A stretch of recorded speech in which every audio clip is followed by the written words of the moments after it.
तो दोस्तों आज मैं एक्सप्लेन करने वाला हूँ 2021 में आई मूवी हसीना दिलरुबा को। इसकी रेटिंग्स की बात नहीं करेंगे क्योंकि ये अभी जल्द ही रिलीज हुई है, तो रेटिंग्स ऊपर नीचे हो रही हैं। इस मूवी की बात करें तो प्यार क्या होता है, प्यार में लोग क्या क्या कर सकते हैं, यही हमें मूवी में दिखाया गया है। मैं इस मूवी को एक्सप्लेन करूंगा, लेकिन इससे पहले अगर आप हमारे चैनल पर नए हैं तो नीचे लाल कलर से लिखे सब्सक्राइब को दबाकर ग्रे कर दें। इससे आप हमारे चैनल से जुड़ जाएंगे और आने वाली वीडियोस को देख पाएंगे। तो मूवी की शुरुआत में हमें ज्वालापुर शहर को दिखाया जाता है, जहाँ नदी में एक आदमी तैर कर जा रहा होता है। ये मैं इसलिए बता रहा हूँ क्योंकि ये सीन काफी इंपॉर्टेंट है, जिसके बारे में आपको लास्ट में पता चलेगा। इसके बाद हम रानी नाम की एक लड़की को देखते हैं जो रोड पर कुत्तों को मांस के टुकड़े खिला रही थी। तभी अचानक उसके पीछे बहुत बड़ा धमाका होता है। जहाँ धमाका हुआ था वो घर उसी का था, तो वो घबराते हुए घर के अंदर जाती है। घर में शायद सिलेंडर फटने की वजह से धमाका हुआ था और सब कुछ तहस नहस हो गया था। तब रानी देखती है कि वहाँ एक कटा हुआ हाथ पड़ा था जिसमें रानी नाम लिखा था। वो हाथ उसके पति ऋषु का होता है, जो अब उस धमाके में मर गया था। अब वहाँ पर पुलिस आ जाती है। कांस्टेबल इंस्पेक्टर किशोर को बताता है कि जिसकी हमें बॉडी मिली है वो धमाके से नहीं मरा, बल्कि उसके सर पर वार करके पहले ही उसे मार दिया गया था। तो ये हादसा नहीं बल्कि एक सोची समझी साजिश थी।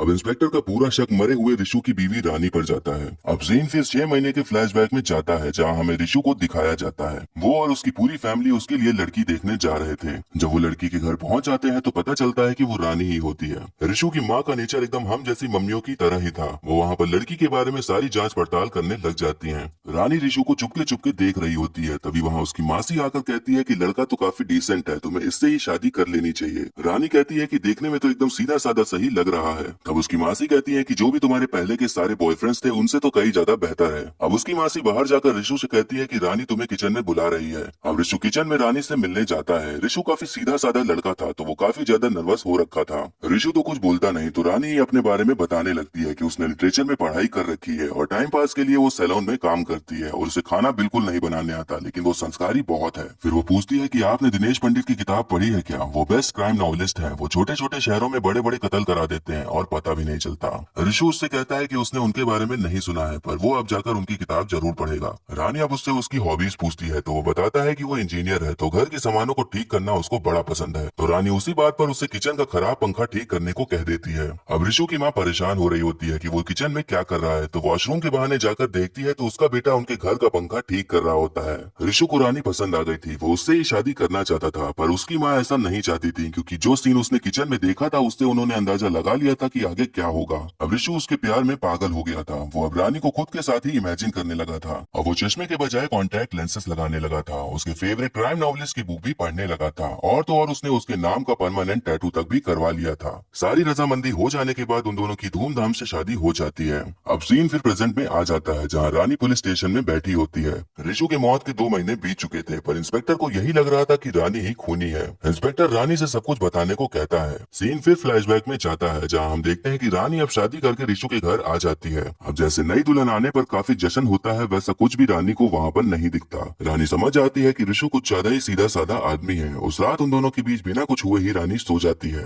अगली सुबह रानी उठकर बाहर आती है। वो चाय मांगती है तो ऋषु बनाने के लिए जाने लगता है, पर उसकी माँ उसे रोक देती है। मम्मी जी कहती है कि आज मुंह दिखाई होने वाली है, तो तुम्हें अपने हाथ से पकोड़े बनाने होंगे। रानी कहती है कि मुझे तो कुछ भी बनाने नहीं आता, तो मम्मी जी भड़क जाती हैं, ये कहकर कि तुम्हारी माँ ने तो तुम्हारे बारे में बहुत कुछ बताया था कि तुम्हें सब कुछ आता है। रानी कहती है कि मेरी माँ ने तो ऐसे ही सब कुछ बता दिया होगा। अब इन्हीं सब बातों को लेकर उन दोनों में बहस होती है और एट लास्ट ऋषु को ही चाय बनाने जाना पड़ता है। अब रात में रानी ऋषु को रिझाने के लिए सेक्सी सा कुछ पहनकर आती है, पर ऋषु उसे देखकर एकदम नर्वस ही हो जाता है। रानी उससे पूछती है कि क्या मुझसे पहले किसी लड़की को शादी के लिए देखा था? तब ऋषु बताता है कि हाँ, एक लड़की देखी थी। वो काफी ज्यादा सुंदर थी और उसे इटालियन खाना बनाने भी आता था। अब रानी का कुछ और ही मूड था, लेकिन ऋषु वो लड़की की कहानी सुनाने लगा था। इस बात पर वो काफी भड़क जाती है और जोर जोर से चिल्लाने लगती है, तो ऋषु बाथरूम में जाकर चुपके बैठ जाता है। सुबह होती है तो उसकी माँ ने पूरा घर सर पे उठाया हुआ था। रानी ब्यूटी पार्लर में काम करती थी, तो उसने ऋषु के पापा के बाल पूरे कलर कर डाले थे, जिसकी वजह से उसकी माँ बहुत भड़कती है, क्योंकि उन्होंने सोचा था कि लड़की काम काजी होगी, घर संभालेगी, लेकिन उसे पार्लर के काम के अलावा और कुछ भी काम नहीं आता था।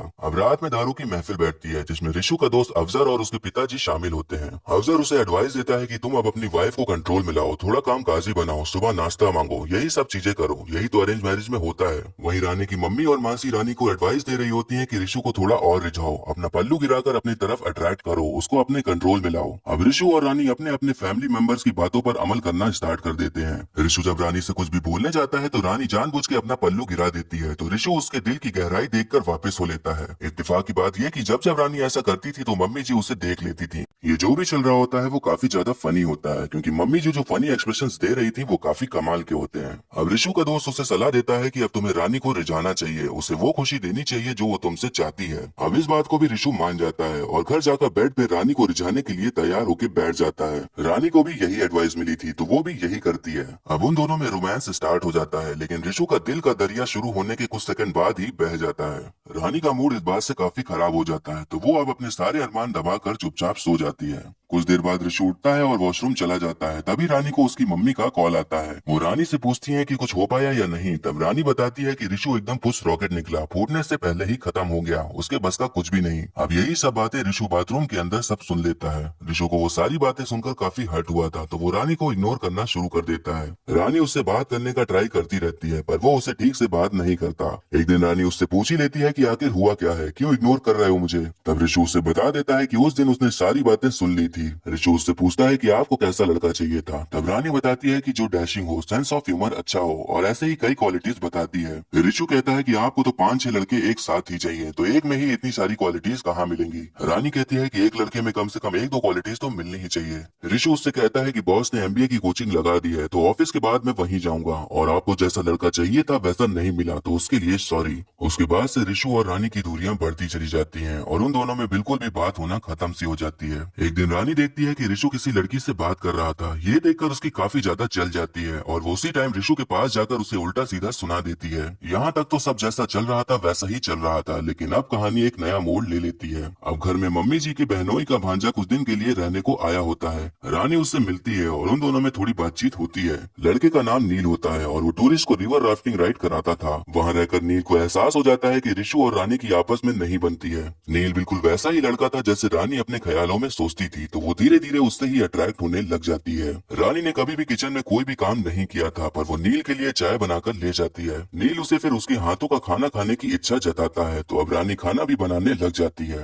ऋषु को लग रहा होता है कि शायद रानी उसे मनाने के लिए इतना सब कुछ कर रही है, और वहीं मम्मी जी अब उसे ये सब करते देख काफी खुश हो जाती हैं। एक दिन रानी किचन में खाना बना रही होती है, तो नील उसके बालों को कानों के पीछे करके चला जाता है। रानी उसके कमरे में जाकर उसे दोबारा ऐसा करने को मना करती है, लेकिन तभी उनके बीच एक मोमेंट बन जाता है और वो दोनों एक दूसरे को किस करने लग जाते हैं और फिर दोनों इंटीमेट होते हैं। अब नील मटन खाने की इच्छा जताता है। रानी प्योर वेजिटेरियन थी, लेकिन उसके लिए मटन बनाने को तैयार हो जाती है। मम्मी जी घर में मटन बनाने को राजी नहीं होती। तब ऋषु उसे एक अलग किचन देता है उसको मटन बनाने के लिए। रानी खुशी से मटन बनाकर लाती है। तब मम्मी जी बताती है कि ऋषु को बाद में खिला देना, और नील तो अचानक से सामान पैक करके चला गया है। अब ये सुनकर रानी शॉक हो जाती है कि वो ऐसे कैसे अचानक से जा सकता है। तब उसे समझ आता है कि वो गया नहीं बल्कि भाग गया है। रात में ऋषु घर आता है तो रानी उसे मटन खिलाती है। ऋषु काफी ज्यादा खुश होता है क्योंकि उसे लगता है कि उसने उसके लिए बनाया है, लेकिन तब रानी उससे सब कुछ सच बता देती है कि उसने ये मटन नील के लिए बनाया था। वो उससे प्यार करने लग गई थी, लेकिन वो उसे छोड़कर भाग गया।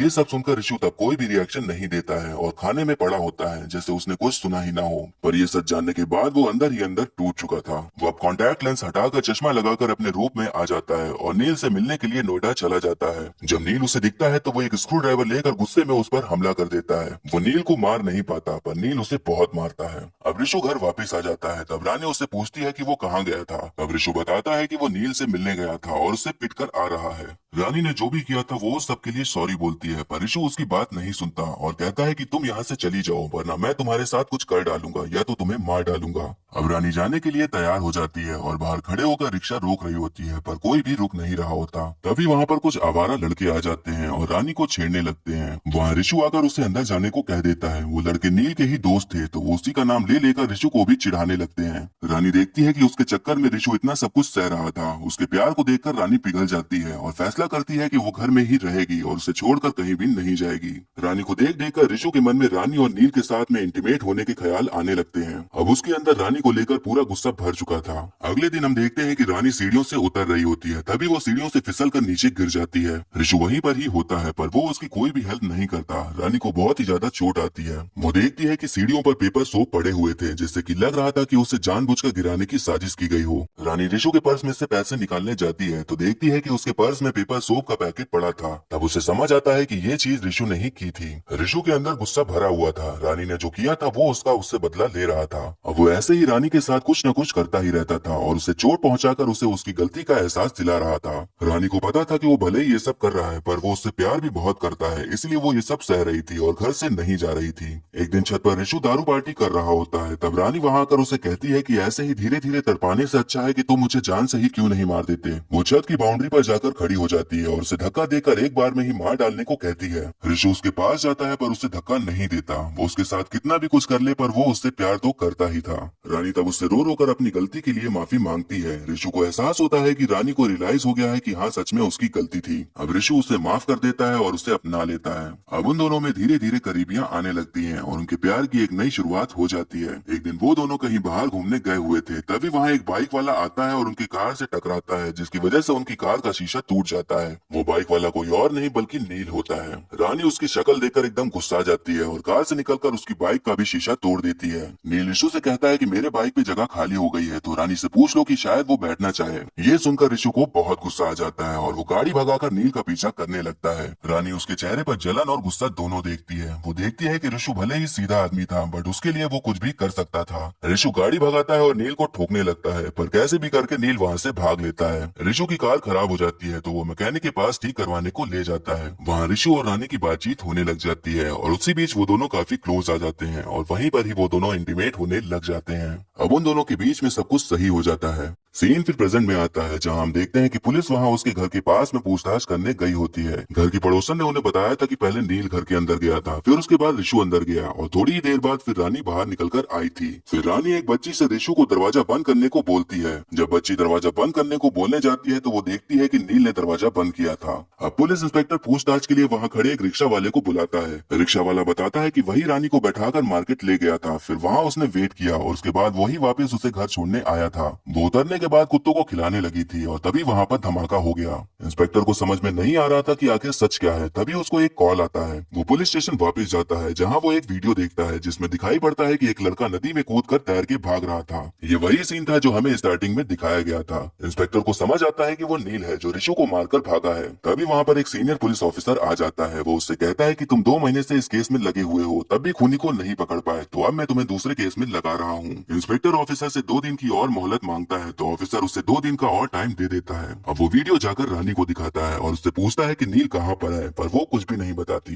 इंस्पेक्टर को लगता है कि वो ऐसे नहीं बताएगी तो उसे फिर अंदर ले जाकर खूब मारते पीटते हैं, लेकिन वो फिर भी कुछ भी नहीं बोलती। अब इंस्पेक्टर उसे छोड़ देने को बोल देता है क्योंकि उसका प्लान था कि वो लाई डिटेक्टर लगाकर पूरा सच पता लगवा लेगा। रानी को अगले दिन लाई डिटेक्टर टेस्ट के लिए बुलाया जाता है। वो उससे पहले वॉशरूम जाने के लिए बोलती है। वॉशरूम में जाकर वो अपने चप्पल में एक कीला घुसा देती है जिससे कि उसको बहुत ही ज्यादा दर्द होता है। लाई डिटेक्टर हार्टबीट्स को मेजर करके सच और झूठ का पता लगाता था, लेकिन अगर हार्टबीट पहले से ही तेज होगी तो कुछ भी पता नहीं चल पाएगा। तो कील के चुभने से उसे दर्द हो रहा था और उसकी हार्टबीट भी तेज हो चुकी थी। अब उसका टेस्ट स्टार्ट हो जाता है और उससे पूछा जाता है कि उस दिन क्या हुआ था। तब सीन फिर फ्लैशबैक में जाता है जहां हम देखते हैं कि मम्मी पापा किसी रिश्तेदार के यहाँ चले गए होते हैं और उस दिन रिशु के कुछ दोस्त आने वाले थे, तो रानी खाने का इंतजाम करने के लिए रिशु को कुछ सामान लाने को कह देती है। रिशु सामान लेकर वहाँ से जल्दी लौट आता है। जब वो घर आता है तो देखता है कि वहाँ नील आया हुआ था और रानी से बात कर रहा था। रानी उससे कहती है कि ये बस मुझे यहाँ पर परेशान करने के लिए आया है। तब रिशु रानी को बाहर जाने के लिए बोल देता है और नील से खुद ही बात करने को कहता है। फिर रानी वहाँ से सामान लेने के लिए निकल जाती है। वो कसाई के यहाँ जाकर मीट का बहुत बड़ा टुकड़ा लेती है और उसके बाद वहाँ से वापस आ जाती है और कुत्तों को खिलाने लगती है। तभी वहाँ पर धमाका हो जाता है। जब वो अंदर जाके देखती है तो रिशु का कटा हुआ हाथ पड़ा हुआ था।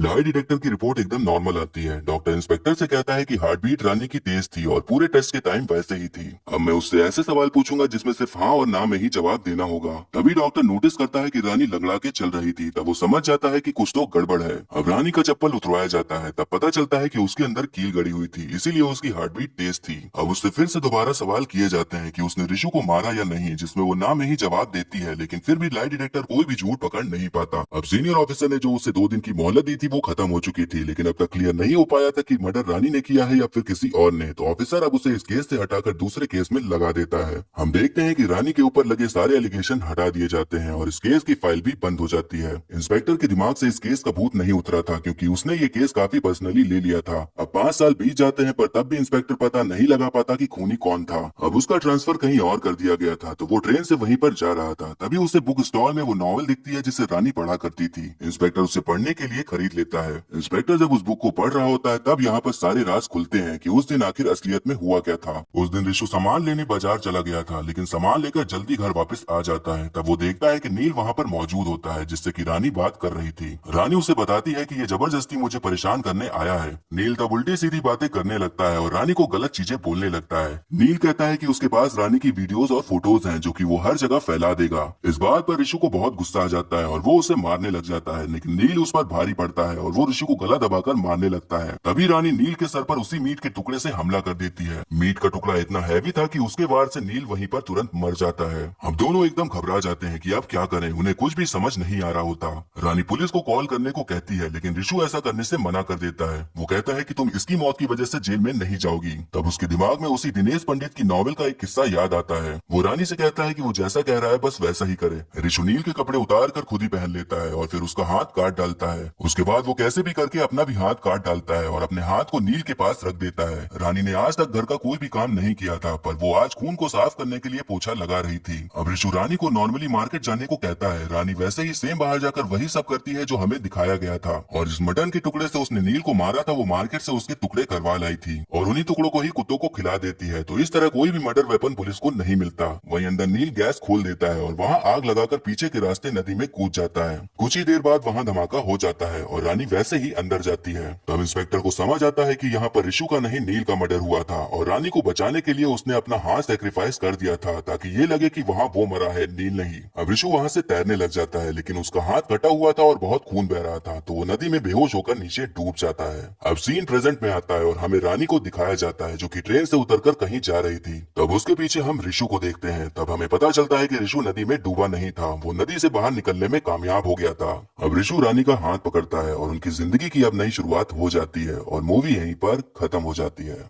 खिला रही थी तभी अचानक उसके पीछे बहुत बड़ा धमाका होता है। जहाँ धमाका हुआ था वो घर उसी का था तो वो घबराते हुए घर के अंदर जाती है। घर में शायद सिलेंडर फटने की वजह से धमाका हुआ था और सब कुछ तहस नहस हो गया था। तब रानी देखती है कि वहाँ एक कटा हुआ हाथ पड़ा था जिसमें रानी नाम लिखा था। वो हाथ उसके पति ऋषु का होता है जो अब उस धमाके में मर गया था। अब वहाँ पर पुलिस आ जाती है। कांस्टेबल इंस्पेक्टर किशोर को बताता है कि जिसकी हमें बॉडी मिली है वो धमाके से नहीं मरा बल्कि उसके सर पर वार करके पहले ही उसे मार दिया गया था। तो यह हादसा नहीं बल्कि एक सोची समझी साजिश थी। अब इंस्पेक्टर का पूरा शक मरे हुए ऋषु की बीवी रानी पर जाता है। अब सीन फिर 6 महीने के फ्लैशबैक में जाता है जहाँ हमें ऋषु को दिखाया जाता है। वो और उसकी पूरी फैमिली उसके लिए लड़की देखने जा रहे थे। जब वो लड़की के घर पहुंच जाते हैं तो पता चलता है कि वो रानी ही होती है। ऋषु की माँ का नेचर एकदम हम जैसी मम्मियों की तरह ही था। वो वहाँ पर लड़की के बारे में सारी जाँच पड़ताल करने लग जाती है। रानी ऋषु को चुपके चुपके देख रही होती है। तभी वहाँ उसकी मासी आकर कहती है कि लड़का तो काफी डिसेंट है, तुम्हें इससे ही शादी कर लेनी चाहिए। रानी कहती है कि देखने में तो एकदम सीधा साधा सही लग रहा है। तब उसकी मासी कहती है कि जो भी तुम्हारे पहले के सारे बॉयफ्रेंड्स थे उनसे तो कई ज्यादा बेहतर है। अब उसकी मासी बाहर जाकर ऋषु से कहती है कि रानी तुम्हें किचन में बुला रही है।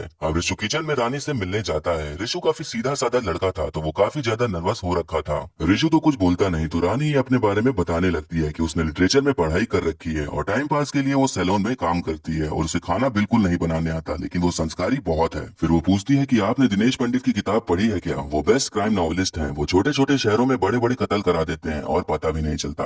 ऋषु उससे कहता है कि उसने उनके बारे में नहीं सुना है पर वो अब जाकर उनकी किताब जरूर पढ़ेगा। रानी अब उससे उसकी हॉबीज पूछती है तो वो बताता है कि वो इंजीनियर है तो घर के सामानों को ठीक करना उसको बड़ा पसंद है। तो रानी उसी बात पर उससे किचन का खराब पंखा ठीक करने को कह देती है। अब ऋषु की माँ परेशान हो रही होती है कि वो किचन में क्या कर रहा है तो वॉशरूम के बहाने जाकर देखती है तो उसका बेटा उनके घर का पंखा ठीक कर रहा होता है। ऋषु को रानी पसंद आ गई थी, वो उससे ही शादी करना चाहता था पर उसकी माँ ऐसा नहीं चाहती थी क्योंकि जो सीन उसने किचन में देखा था उससे उन्होंने अंदाजा लगा लिया था कि आगे क्या होगा। अब ऋषु उसके प्यार में पागल हो गया था। वो अब रानी को खुद के साथ ही इमेजिन करने लगा था। अब वो चश्मे के बजाय कॉन्टैक्ट लेंसेस लगाने लगा था। उसके फेवरेट क्राइम नॉवलिस्ट की बुक भी पढ़ने लगा था और तो और उसने उसके नाम का परमानेंट टैटू तक भी करवा लिया था। सारी रजामंदी हो जाने के बाद उन दोनों की धूमधाम से शादी हो जाती है। अब सीन फिर प्रेजेंट में आ जाता है जहाँ रानी पुलिस स्टेशन में बैठी होती है। ऋषु की मौत के 2 महीने बीत चुके थे, पर इंस्पेक्टर को यही लग रहा था कि रानी ही खूनी है। इंस्पेक्टर रानी से सब कुछ बताने को कहता है। सीन फिर फ्लैशबैक में जाता है, जहाँ हम देखते हैं कि रानी अब शादी करके ऋषु के घर आ जाती है।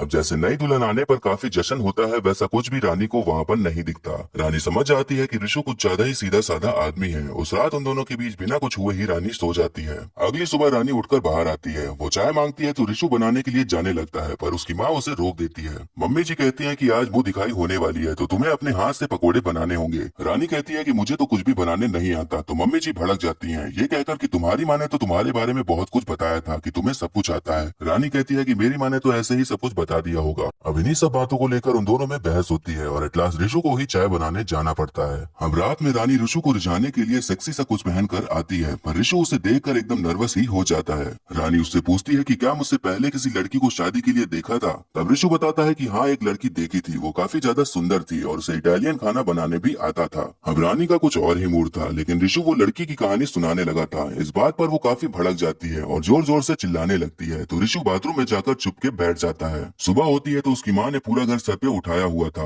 रानी ब्यूटी पार्लर में काम करती थी, तो उसने ऋषु के पापा के बाल पूरे कलर कर डाले थे, जिसकी वजह से उसकी माँ बहुत भड़कती है, क्योंकि उन्होंने सोचा था कि लड़की काम काजी होगी, घर संभालेगी, लेकिन उसे पार्लर के काम के अलावा और कुछ भी काम नहीं आता था। अब रात में दारू की महफिल बैठती है, जिसमें ऋषु का दोस्त अफजर और उसके पिताजी शामिल होते हैं। अफजर उसे एडवाइस देता है कि तुम अब अपनी वाइफ को कंट्रोल में लाओ, थोड़ा काम काजी बनाओ, सुबह नाश्ता मांगो, यही सब चीजें करो, यही तो अरेंज मैरिज में होता है। वहीं रानी की मम्मी और मासी रानी को एडवाइस दे रही होती है कि ऋषु को थोड़ा और रिझाओ, अपना पल्लू गिराकर अपनी तरफ अट्रैक्ट करो, उसको अपने कंट्रोल में लाओ। अब ऋषु और रानी अपने अपने फैमिली मेंबर्स की बातों पर अमल करना स्टार्ट कर देते हैं। ऋषु जब रानी से कुछ भी बोलने जाता है तो रानी जानबूझ के अपना पल्लू गिरा देती है, तो ऋषु उसके दिल की गहराई देखकर वापस हो लेता है। इत्तेफाक की बात यह कि जब जब रानी ऐसा करती थी तो मम्मी जी उसे देख लेती थी। ये जो भी चल रहा होता है वो काफी ज्यादा फनी होता है, क्योंकि मम्मी जी जो फनी एक्सप्रेशंस दे रही थी वो काफी कमाल के होते हैं। अब ऋषु का दोस्त उसे सलाह देता है कि अब तुम्हें रानी को रिझाना चाहिए, उसे वो खुशी देनी चाहिए जो वो तुमसे चाहती है। अब इस बात को भी ऋषु मान जाता है और घर जाकर बेड पे रानी को रिझाने के लिए तैयार होकर बैठ जाता है।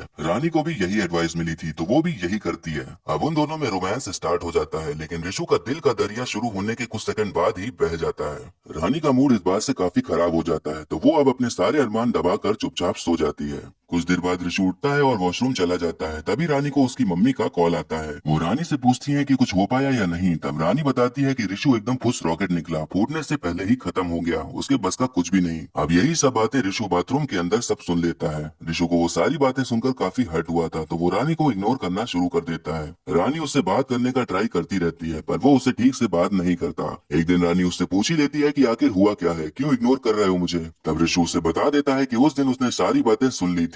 ऋषु उससे पूछता है कि आपको कैसा लड़का चाहिए था। तब रानी बताती है कि जो डैशिंग हो, सेंस ऑफ ह्यूमर अच्छा हो, और ऐसे ही कई क्वालिटीज बताती है। ऋषु कहता है कि आपको तो 5-6 लड़के एक साथ ही चाहिए, तो एक में ही इतनी सारी क्वालिटीज कहाँ मिलेंगी। रानी कहती है कि एक लड़के में कम से कम 1-2 क्वालिटीज तो मिलनी ही चाहिए। ऋषु उससे कहता है कि बॉस ने MBA की कोचिंग लगा दी है, तो ऑफिस के बाद मैं वहीं जाऊंगा, और आपको जैसा लड़का चाहिए था वैसा नहीं मिला, तो उसके लिए सॉरी। उसके बाद से ऋषु और रानी की दूरियां बढ़ती चली जाती हैं और उन दोनों में बिल्कुल भी बात होना खत्म सी हो जाती है। एक दिन रानी देखती है कि ऋषु किसी लड़की से बात कर रहा था। ये देखकर उसकी काफी ज्यादा जल जाती है और वो उसी टाइम ऋषु के पास जाकर उसे उल्टा सीधा सुना देती है। यहाँ तक तो सब जैसा चल रहा था वैसा ही चल रहा था, लेकिन अब कहानी एक नया मोड़ ले लेती है। अब घर में मम्मी जी के बहनोई का भांजा कुछ दिन के लिए रहने को आया होता है। रानी उससे मिलती है और उन दोनों में थोड़ी बातचीत होती है। लड़के का नाम नील होता है और वो टूरिस्ट को रिवर राफ्टिंग राइड कराता था। वहाँ रहकर नील को एहसास हो जाता है कि ऋषु और रानी की आपस में नहीं बनती है। नील बिल्कुल वैसा ही लड़का था जैसे रानी अपने ख्यालों में सोचती थी, तो वो धीरे धीरे उससे ही अट्रैक्ट होने लग जाती है। रानी ने कभी भी किचन में कोई भी काम नहीं किया था, पर वो नील के लिए चाय बनाकर ले जाती है। नील उसे फिर उसके हाथों का खाना खाने की इच्छा जताता है, तो अब रानी खाना भी बनाने लग जाती है। ऋषु को लग रहा होता है कि शायद रानी उसे मनाने के लिए इतना सब कुछ कर रही है, और वहीं मम्मी जी अब उसे ये सब करते देख काफी खुश हो जाती हैं। एक दिन रानी किचन में खाना बना रही होती है, तो नील उसके बालों को कानों के पीछे करके चला जाता है। रानी उसके कमरे में जाकर उसे दोबारा ऐसा करने को मना करती है, लेकिन तभी उनके बीच एक मोमेंट बन जाता है और वो दोनों एक दूसरे को किस करने लग जाते हैं और फिर दोनों इंटीमेट होते हैं। अब नील मटन खाने की इच्छा जताता है। रानी प्योर वेजिटेरियन थी लेकिन उसके लिए मटन बनाने को तैयार हो जाती है। मम्मी जी घर में मटन बनाने को राजी नहीं होती। तब ऋषु उसे एक अलग किचन देता है उसको मटन बनाने के लिए। रानी खुशी से मटन बनाकर लाती है। तब मम्मी जी बताती है कि ऋषु को बाद में खिला देना और नील तो अचानक से सामान पैक करके चला गया है। अब ये सुनकर रानी शॉक हो जाती है कि वो ऐसे कैसे अचानक से जा सकता है। तब उसे समझ आता है कि वो गया नहीं बल्कि भाग गया है। रात में ऋषु घर आता है तो रानी उसे मटन खिलाती है। ऋषु काफी ज्यादा खुश होता है क्योंकि उसे लगता है कि उसने उसके लिए बनाया है। लेकिन तब रानी उसे सब कुछ सच बता देती है कि उसने ये मटन नील के लिए बनाया था। वो उससे प्यार करने लग गई थी लेकिन वो उसे छोड़कर भाग गया। ये सब सुनकर ऋषु तब कोई भी रिएक्शन नहीं देता है और खाने में पड़ा होता है जैसे उसने कुछ सुना ही ना हो। पर ये सच जानने के बाद वो अंदर ही अंदर टूट चुका था। वो अब कॉन्टैक्ट लेंस हटाकर चश्मा लगाकर अपने रूप में आ जाता है और नील से मिलने के लिए नोएडा चला जाता है। जब नील उसे दिखता है तो वो एक स्क्रू ड्राइवर लेकर गुस्से में उस पर हमला कर देता है। वो नील को मार नहीं पाता पर नील उसे बहुत मारता है। अब ऋषु घर वापस आ जाता है। तब रानी उससे पूछती है कि वो कहाँ गया था। तब ऋषु बताता है कि वो नील से मिलने गया था और उसे पीटकर आ रहा है। रानी ने जो भी किया था वो सबके लिए सॉरी बोलती है पर ऋषु उसकी बात नहीं सुनता और कहता है कि तुम यहाँ से चली जाओ वरना मैं तुम्हारे साथ कुछ कर डालूंगा या तो तुम्हें मार डालूंगा। अब रानी जाने के लिए तैयार हो जाती है और बाहर खड़े होकर रिक्शा रोक रही होती है पर कोई भी रुक नहीं रहा होता। तभी वहाँ पर कुछ आवारा लड़के आ जाते हैं और रानी को छेड़ने लगते हैं। वहाँ ऋषु आकर उसे अंदर जाने को कह देता है। वो लड़के नील के ही दोस्त थे तो वो उसी का नाम ले लेकर ऋषु को भी चिढ़ाने लगते हैं। रानी देखती है कि उसके चक्कर में ऋषु इतना सब कुछ सह रहा था। उसके प्यार को देखकर रानी पिघल जाती है और फैसला करती है कि वो घर में ही रहेगी और उसे छोड़कर कहीं भी नहीं जाएगी। रानी को देख देखकर ऋषु के मन में रानी और नील के साथ में इंटीमेट होने के ख्याल आने लगते हैं। अब उसके अंदर रानी को लेकर पूरा गुस्सा भर चुका था। अगले दिन हम देखते हैं कि रानी सीढ़ियों से उतर रही होती है। तभी वो सीढ़ियों से फिसल कर नीचे गिर जाती है। ऋषु वहीं पर ही होता है पर वो उसकी कोई भी हेल्प नहीं करता। रानी को बहुत ही ज्यादा चोट आती है। वो देखती है कि सीढ़ियों पर पेपर सोप पड़े हुए थे जिससे कि लग रहा था कि उसे जानबूझकर गिराने की साजिश की गई हो। रानी ऋषु के पर्स में से पैसे निकालने जाती है तो देखती है कि उसके पर्स में पेपर सोप का पैकेट पड़ा था। तब उसे समझ आता है कि ये चीज ऋषु ने ही की थी। ऋषु के अंदर गुस्सा भरा हुआ था। रानी ने जो किया था वो उससे बदला ले रहा था। अब वो ऐसे ही रानी के साथ कुछ न कुछ करता ही रहता था और उसे चोट पहुंचाकर उसे उसकी गलती का एहसास दिला रहा था। रानी को पता था कि वो भले ही ये सब कर रहा है पर वो उससे प्यार भी बहुत करता है इसलिए वो ये सब सह रही थी और घर से नहीं जा रही थी। एक दिन छत पर ऋषु दारू पार्टी कर रहा होता है। तब रानी वहां आकर उसे कहती है कि ऐसे ही धीरे धीरे तड़पाने से अच्छा है कि तुम मुझे जान से ही क्यों नहीं मार देते। वो छत की बाउंड्री पर जाकर खड़ी हो जाती है और उसे धक्का देकर एक बार में ही मार डालने को कहती है। ऋषु उसके पास जाता है पर उसे धक्का नहीं देता। वो उसके साथ कितना भी कुछ कर ले पर वो उससे प्यार तो करता ही था। रानी तब उससे रो रो कर अपनी गलती के लिए माफी मांगती है। ऋषु को एहसास होता है कि रानी को रियलाइज हो गया है कि हाँ सच में उसकी गलती थी। अब ऋषु उसे माफ कर देता है और उसे अपना लेता है। अब उन दोनों में धीरे धीरे करीबियां आने लगती हैं और उनके प्यार की एक नई शुरुआत हो जाती है। एक दिन वो दोनों कहीं बाहर घूमने गए हुए थे। तभी वहाँ एक बाइक वाला आता है और उनकी कार से टकराता है जिसकी वजह से उनकी कार का शीशा टूट जाता है। वो बाइक वाला कोई और नहीं बल्कि नील होता है। रानी उसकी शक्ल देखकर एकदम गुस्सा जाती है और कार से निकलकर उसकी बाइक का भी शीशा तोड़ देती है। नील ऋषु से कहता है कि मेरे बाइक में जगह खाली हो गई है तो रानी से पूछ लो कि शायद वो बैठना चाहे। ये सुनकर ऋषु को बहुत गुस्सा आ जाता है और वो गाड़ी भगाकर नील का पीछा करने लगता है। रानी उसके चेहरे पर जलन और गुस्सा दोनों देखती है। वो देखती है कि ऋषु भले ही सीधा आदमी था बट उसके लिए वो कुछ भी कर सकता था। ऋषु गाड़ी भगाता है और नील को ठोकने लगता है पर कैसे भी करके नील वहाँ से भाग लेता है। ऋषु की कार खराब हो जाती है तो वो मैकेनिक के पास ठीक करवाने को ले जाता है। वहाँ ऋषु और रानी की बातचीत होने लग जाती है और उसी बीच वो दोनों काफी क्लोज आ जाते हैं और वहीं पर ही वो दोनों इंटीमेट होने लग जाते हैं। अब उन दोनों के बीच में सब कुछ सही हो जाता है। सीन फिर प्रेजेंट में आता है जहां हम देखते हैं कि पुलिस वहां उसके घर के पास में पूछताछ करने गई होती है। घर की पड़ोसन ने उन्हें बताया था कि पहले नील घर के अंदर गया था फिर उसके बाद ऋषु अंदर गया और थोड़ी ही देर बाद फिर रानी बाहर निकलकर आई थी। फिर रानी एक बच्ची से ऋषु को दरवाजा बंद करने को बोलती है। जब बच्ची दरवाजा बंद करने को बोलने जाती है तो वो देखती है कि नील ने दरवाजा बंद किया था। अब पुलिस इंस्पेक्टर पूछताछ के लिए वहाँ खड़े एक रिक्शा वाले को बुलाता है। रिक्शा वाला बताता है कि वही रानी को बैठाकर मार्केट ले गया था। फिर वहाँ उसने वेट किया और उसके बाद वही वापस उसे घर छोड़ने आया था। वो उतरने के बाद कुत्तों को खिलाने लगी थी और तभी वहाँ पर धमाका हो गया। इंस्पेक्टर को समझ में नहीं आ रहा था कि आखिर सच क्या है। तभी उसको एक कॉल आता है। वो पुलिस स्टेशन वापस जाता है जहाँ वो एक वीडियो देखता है जिसमें दिखाई पड़ता है कि एक लड़का नदी में कूदकर तैर के भाग रहा था। ये वही सीन था जो हमें स्टार्टिंग में दिखाया गया था। इंस्पेक्टर को समझ आता है कि वो नील है जो ऋषु को मारकर भागा है। तभी वहाँ पर एक सीनियर पुलिस ऑफिसर आ जाता है। वो उससे कहता है कि तुम 2 महीने से इस केस में लगे हुए हो तभी खूनी को नहीं पकड़ पाए तो अब मैं तुम्हें दूसरे केस में लगा रहा हूँ। इंस्पेक्टर ऑफिसर से 2 दिन की और मोहलत मांगता है तो तो ऑफिसर उससे 2 दिन का और टाइम दे देता है। अब वो वीडियो जाकर रानी को दिखाता है और उससे पूछता है कि नील कहाँ पर है, पर वो कुछ भी नहीं बताती। इंस्पेक्टर को लगता है कि वो ऐसे नहीं बताएगी, तो उसे फिर अंदर ले जाकर खूब मारते पीटते हैं, लेकिन वो फिर भी कुछ भी नहीं बोलती। अब इंस्पेक्टर उसे छोड़ देने को बोल देता है, क्योंकि उसका प्लान था कि वो लाई डिटेक्टर लगाकर पूरा सच पता लगवा लेगा। रानी को अगले दिन लाई डिटेक्टर टेस्ट के लिए बुलाया जाता है। वो उससे पहले वॉशरूम जाने के लिए बोलती है। वॉशरूम में जाकर वो अपने चप्पल में एक कीला घुसा देती है, जिससे कि उसको बहुत ही ज्यादा दर्द होता है। लाई डिटेक्टर हार्टबीट्स को मेजर करके सच और झूठ का पता लगाता था, लेकिन अगर हार्टबीट पहले से ही तेज होगी तो कुछ भी पता नहीं चल पाएगा। तो कील के चुभने से उसे दर्द हो रहा था और उसकी हार्टबीट भी तेज हो चुकी थी।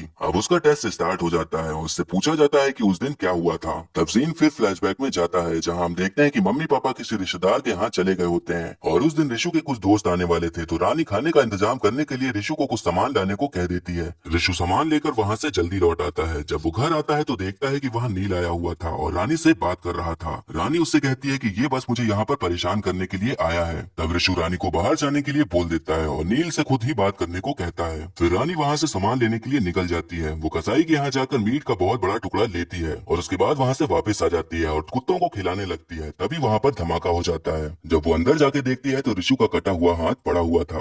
लाई डिटेक्टर की रिपोर्ट एकदम नॉर्मल आती है। डॉक्टर इंस्पेक्टर से कहता है कि हार्टबीट रानी की तेज थी और पूरे टेस्ट के टाइम वैसे ही थी। अब मैं उससे ऐसे सवाल पूछूंगा जिसमें सिर्फ हाँ और ना में ही जवाब देना होगा। तभी डॉक्टर नोटिस करता है कि रानी लंगड़ा के चल रही थी। तब वो समझ जाता है कि कुछ तो गड़बड़ है। अब रानी का चप्पल उतरवाया जाता है। तब पता चलता है कि उसके अंदर कील गड़ी हुई थी, इसीलिए उसकी हार्टबीट तेज थी। अब उससे फिर से दोबारा सवाल किए जाते हैं कि उसने ऋषु को मारा या नहीं, जिसमें वो ना में ही जवाब देती है, लेकिन फिर भी लाई डिटेक्टर कोई भी झूठ पकड़ नहीं पाता। अब सीनियर ऑफिसर ने जो उसे 2 दिन की मोहलत दी थी वो खत्म हो चुकी थी, लेकिन अब तक क्लियर नहीं हो पाया था कि मर्डर रानी ने किया है या फिर किसी और ने। तो ऑफिसर अब उसे इस केस से हटाकर दूसरे केस में लगा देता है। हम देखते हैं कि रानी के ऊपर लगे सारे एलिगेशन हटा दिए जाते हैं और इस केस की फाइल भी बंद हो जाती है। इंस्पेक्टर के दिमाग से इस केस का भूत नहीं उतरा था, क्योंकि उसने ये केस काफी पर्सनली ले लिया था। अब 5 साल बीत जाते हैं, पर तब भी इंस्पेक्टर पता नहीं लगा पाता कि खूनी कौन था। अब उसका ट्रांसफर कहीं और कर दिया गया था, तो वो ट्रेन से वहीं पर जा रहा था। तभी उसे बुक स्टॉल में वो नॉवेल दिखती है जिसे रानी पढ़ा करती थी। इंस्पेक्टर उसे पढ़ने के लिए खरीद लेता है। इंस्पेक्टर जब उस बुक को पढ़ रहा होता है तब यहाँ पर सारे राज खुलते हैं कि उस दिन आखिर असलियत में हुआ क्या था। उस दिन ऋषु सामान लेने बाजार चला गया था, लेकिन सामान लेकर जल्दी घर वापस आ जाता है। तब वो देखता है कि नील वहाँ पर मौजूद होता है, जिससे कि रानी बात कर रही थी। रानी उसे बताती है कि ये जबरदस्ती मुझे परेशान करने आया है। नील तब उल्टी सीधी बातें करने लगता है और रानी को गलत चीजें बोलने लगता है। नील कहता है कि उसके पास रानी की वीडियोस और फोटोज हैं, जो कि वो हर जगह फैला देगा। इस बात पर ऋषु को बहुत गुस्सा आ जाता है और वो उसे मारने लग जाता है, लेकिन नील उस पर भारी पड़ता है और वो ऋषु को गला दबाकर मारने लगता है। तभी रानी नील के सर पर उसी मीट के टुकड़े से हमला कर देती है। मीट का टुकड़ा इतना हैवी था कि उसके वार से नील वहीं पर तुरंत मर जाता है। हम दोनों एकदम घबरा जाते हैं कि अब क्या करें, उन्हें कुछ भी समझ नहीं आ रहा होता। रानी पुलिस को कॉल करने को कहती है, लेकिन ऋषु ऐसा करने से मना कर देता है। वो कहता है कि तुम इसकी मौत की वजह से जेल में नहीं जाओगी। तब उसके दिमाग में उसी दिनेश पंडित की नॉवेल का एक किस्सा याद आता है। वो रानी से कहता है कि वो जैसा कह रहा है बस वैसा ही करे। ऋषु नील के कपड़े उतार कर खुद ही पहन लेता है और फिर उसका हाथ काट डालता है। उसके बाद वो कैसे भी करके अपना भी हाथ काट डालता है और अपने हाथ को नील के पास रख देता है। रानी ने आज तक घर का कोई भी काम नहीं किया था, पर वो आज खून को साफ करने के लिए पोछा लगा रही थी। अब ऋषु रानी को नॉर्मली मार्केट जाने को कहता है। रानी वैसे ही सेम बाहर जाकर वही सब करती है जो हमें दिखाया गया था, और जिस मटन के टुकड़े से उसने नील को मारा था वो मार्केट से उसके टुकड़े करवा लाई थी और उन्हीं टुकड़ों को ही कुत्तों को खिला देती है। तो इस तरह कोई भी मर्डर वेपन पुलिस को नहीं मिलता। वहीं अंदर नील गैस खोल देता है और वहाँ आग लगाकर पीछे के रास्ते नदी में कूद जाता है। कुछ ही देर बाद वहाँ धमाका हो जाता है और रानी वैसे ही अंदर जाती है। तब इंस्पेक्टर को समझ आता है कि यहाँ पर ऋषु का नहीं नील का मर्डर हुआ था और रानी को बचाने के लिए उसने अपना हाथ सेक्रीफाइस कर दिया था, ताकि ये लगे कि वहाँ वो मरा है, नील नहीं। अब ऋषु वहाँ से तैरने लग जाता है, लेकिन उसका हाथ कटा हुआ था और बहुत खून बह रहा था, तो वो नदी में बेहोश होकर नीचे डूब जाता है। अब सीन प्रेजेंट में आता है और हमें रानी को दिखाया जाता है, जो कि ट्रेन से उतरकर कहीं जा रही थी। तब उसके पीछे हम ऋषु को देखते हैं। तब हमें पता चलता है कि ऋषु नदी में डूबा नहीं था, वो नदी से बाहर निकलने में कामयाब हो गया था। अब ऋषु रानी का हाथ पकड़ता है और उनकी जिंदगी की अब नई शुरुआत हो जाती है और मूवी यहीं पर खत्म हो जाती है। खिला रही थी, तभी अचानक उसके पीछे बहुत बड़ा धमाका होता है। जहाँ धमाका हुआ था वो घर उसी का था, तो वो घबराते हुए घर के अंदर जाती है। घर में शायद सिलेंडर फटने की वजह से धमाका हुआ था और सब कुछ तहस नहस हो गया था। तब रानी देखती है कि वहाँ एक कटा हुआ हाथ पड़ा था जिसमें रानी नाम लिखा था। वो हाथ उसके पति ऋषु का होता है, जो अब उस धमाके में मर गया था। अब वहाँ पर पुलिस आ जाती है। कांस्टेबल इंस्पेक्टर किशोर को बताता है कि जिसकी हमें बॉडी मिली है वो धमाके से नहीं मरा, बल्कि उसके सर पर वार करके पहले ही उसे मार दिया गया था। तो ये हादसा नहीं बल्कि एक सोची समझी साजिश थी। अब इंस्पेक्टर का पूरा शक मरे हुए ऋषु की बीवी रानी पर जाता है। अब सीन फिर 6 महीने के फ्लैशबैक में जाता है जहाँ हमें ऋषु को दिखाया जाता है। वो और उसकी पूरी फैमिली उसके लिए लड़की देखने जा रहे थे। जब वो लड़की के घर पहुंच जाते हैं तो पता चलता है कि वो रानी ही होती है। ऋषु की माँ का नेचर एकदम हम जैसी मम्मियों की तरह ही था। वो वहाँ पर लड़की के बारे में सारी जांच पड़ताल करने लग जाती हैं। रानी ऋषु को चुपके चुपके देख रही होती है। तभी वहाँ उसकी मासी आकर कहती है कि लड़का तो काफी डिसेंट है, तुम्हें इससे ही शादी कर लेनी चाहिए। रानी कहती है कि देखने में तो एकदम सीधा साधा सही लग रहा है। तब उसकी मासी कहती है कि जो भी तुम्हारे पहले के सारे बॉयफ्रेंड्स थे उनसे तो कई ज्यादा बेहतर है। अब उसकी मासी बाहर जाकर ऋषु से कहती है कि रानी तुम्हें किचन में बुला रही है। अब ऋषु किचन में रानी से मिलने जाता है। ऋषु काफी सीधा साधा लड़का था तो वो काफी ज्यादा नर्वस हो रखा था। ऋषु तो कुछ बोलता नहीं तो रानी अपने बारे में बताने लगती है कि उसने लिटरेचर में पढ़ाई कर रखी है और टाइम पास के लिए वो सैलून में काम करती है और उसे खाना बिल्कुल नहीं बनाने आता, लेकिन वो संस्कारी बहुत है। फिर वो पूछती है कि आपने दिनेश पंडित की किताब पढ़ी है क्या? वो बेस्ट क्राइम नॉवलिस्ट हैं। वो छोटे छोटे शहरों में बड़े बड़े कत्ल करा देते हैं और पता भी नहीं चलता। ऋषु उससे कहता है कि उसने उनके बारे में नहीं सुना है पर वो अब जाकर उनकी किताब जरूर पढ़ेगा। रानी अब उससे उसकी हॉबीज पूछती है तो वो बताता है कि वो इंजीनियर है तो घर के सामानों को ठीक करना उसको बड़ा पसंद है। तो रानी उसी बात पर उससे किचन का खराब पंखा ठीक करने को कह देती है। अब ऋषु की माँ परेशान हो रही होती है कि वो किचन में क्या कर रहा है तो वॉशरूम के बहाने जाकर देखती है तो उसका बेटा उनके घर का पंखा ठीक कर रहा होता है। ऋषु को रानी पसंद आ गई थी। वो उससे ही शादी करना चाहता था पर उसकी माँ ऐसा नहीं चाहती थी क्योंकि जो सीन उसने किचन में देखा था उससे उन्होंने अंदाजा लगा लिया था कि आगे क्या होगा। अब ऋषु उसके प्यार में पागल हो गया था। वो अब रानी को खुद के साथ ही इमेजिन करने लगा था। अब वो चश्मे के बजाय कॉन्टैक्ट लेंसेज लगाने लगा था। उसके फेवरेट क्राइम नॉवलिस्ट की बुक भी पढ़ने लगा था और तो और उसने उसके नाम का परमानेंट टैटू तक भी करवा लिया था। सारी रजामंदी हो जाने के बाद उन दोनों की धूमधाम से शादी हो जाती है। अब सीन फिर प्रेजेंट में आ जाता है जहाँ रानी पुलिस स्टेशन में बैठी होती है। ऋषु की मौत के 2 महीने बीत चुके थे पर इंस्पेक्टर को यही लग रहा था कि रानी ही खूनी है। इंस्पेक्टर रानी से सब कुछ बताने को कहता है। सीन फिर फ्लैशबैक में जाता है जहाँ हम देखते हैं कि रानी अब शादी करके ऋषु के घर आ जाती है।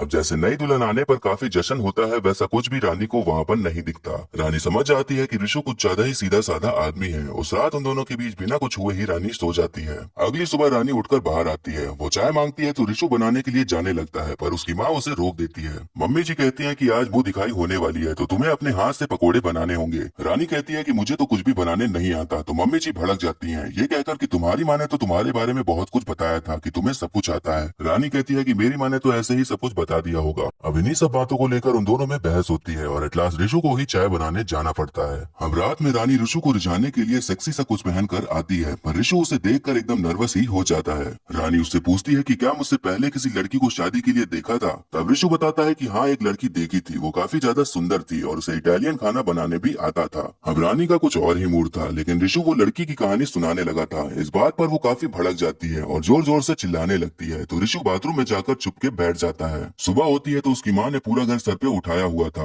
रानी ब्यूटी पार्लर में काम करती थी तो उसने ऋषु के पापा के बाल पूरे कलर कर डाले थे जिसकी वजह से उसकी माँ बहुत भड़कती है क्योंकि उन्होंने सोचा था कि लड़की काम काजी होगी, घर संभालेगी, लेकिन उसे पार्लर के काम के अलावा और कुछ भी काम नहीं आता था। अब रात में दारू की महफिल बैठती है जिसमें ऋषु का दोस्त अफजर और उसके पिताजी शामिल होते हैं। अफजर उसे एडवाइस देता है कि तुम अब अपनी वाइफ को कंट्रोल में लाओ, थोड़ा काम काजी बनाओ, सुबह नाश्ता मांगो, यही सब चीजें करो, यही तो अरेंज मैरिज में होता है। वहीं रानी की मम्मी और मासी रानी को एडवाइस दे रही होती है कि ऋषु को थोड़ा और रिझाओ, अपना पल्लू गिराकर अपनी तरफ अट्रैक्ट करो, उसको अपने कंट्रोल में लाओ। अब ऋषु और रानी अपने अपने फैमिली मेंबर्स की बातों पर अमल करना स्टार्ट कर देते हैं। ऋषु जब रानी से कुछ भी बोलने जाता है तो रानी जानबूझ के अपना पल्लू गिरा देती है तो ऋषु उसके दिल की गहराई देखकर वापस हो लेता है। इत्तेफाक की बात यह कि जब जब रानी ऐसा करती थी तो मम्मी जी उसे देख लेती थी। ये जो भी चल रहा होता है वो काफी ज्यादा फनी होता है क्योंकि मम्मी जी जो फनी एक्सप्रेशंस दे रही थी वो काफी कमाल के होते हैं। अब ऋषु का दोस्त उसे सलाह देता है कि अब तुम्हें रानी को रिझाना चाहिए, उसे वो खुशी देनी चाहिए जो वो तुमसे चाहती है। अब इस बात को भी ऋषु मान जाता है और घर जाकर बेड पे रानी को रिझाने के लिए तैयार होकर बैठ जाता है। रानी को भी यही एडवाइस मिली थी तो वो भी यही करती है।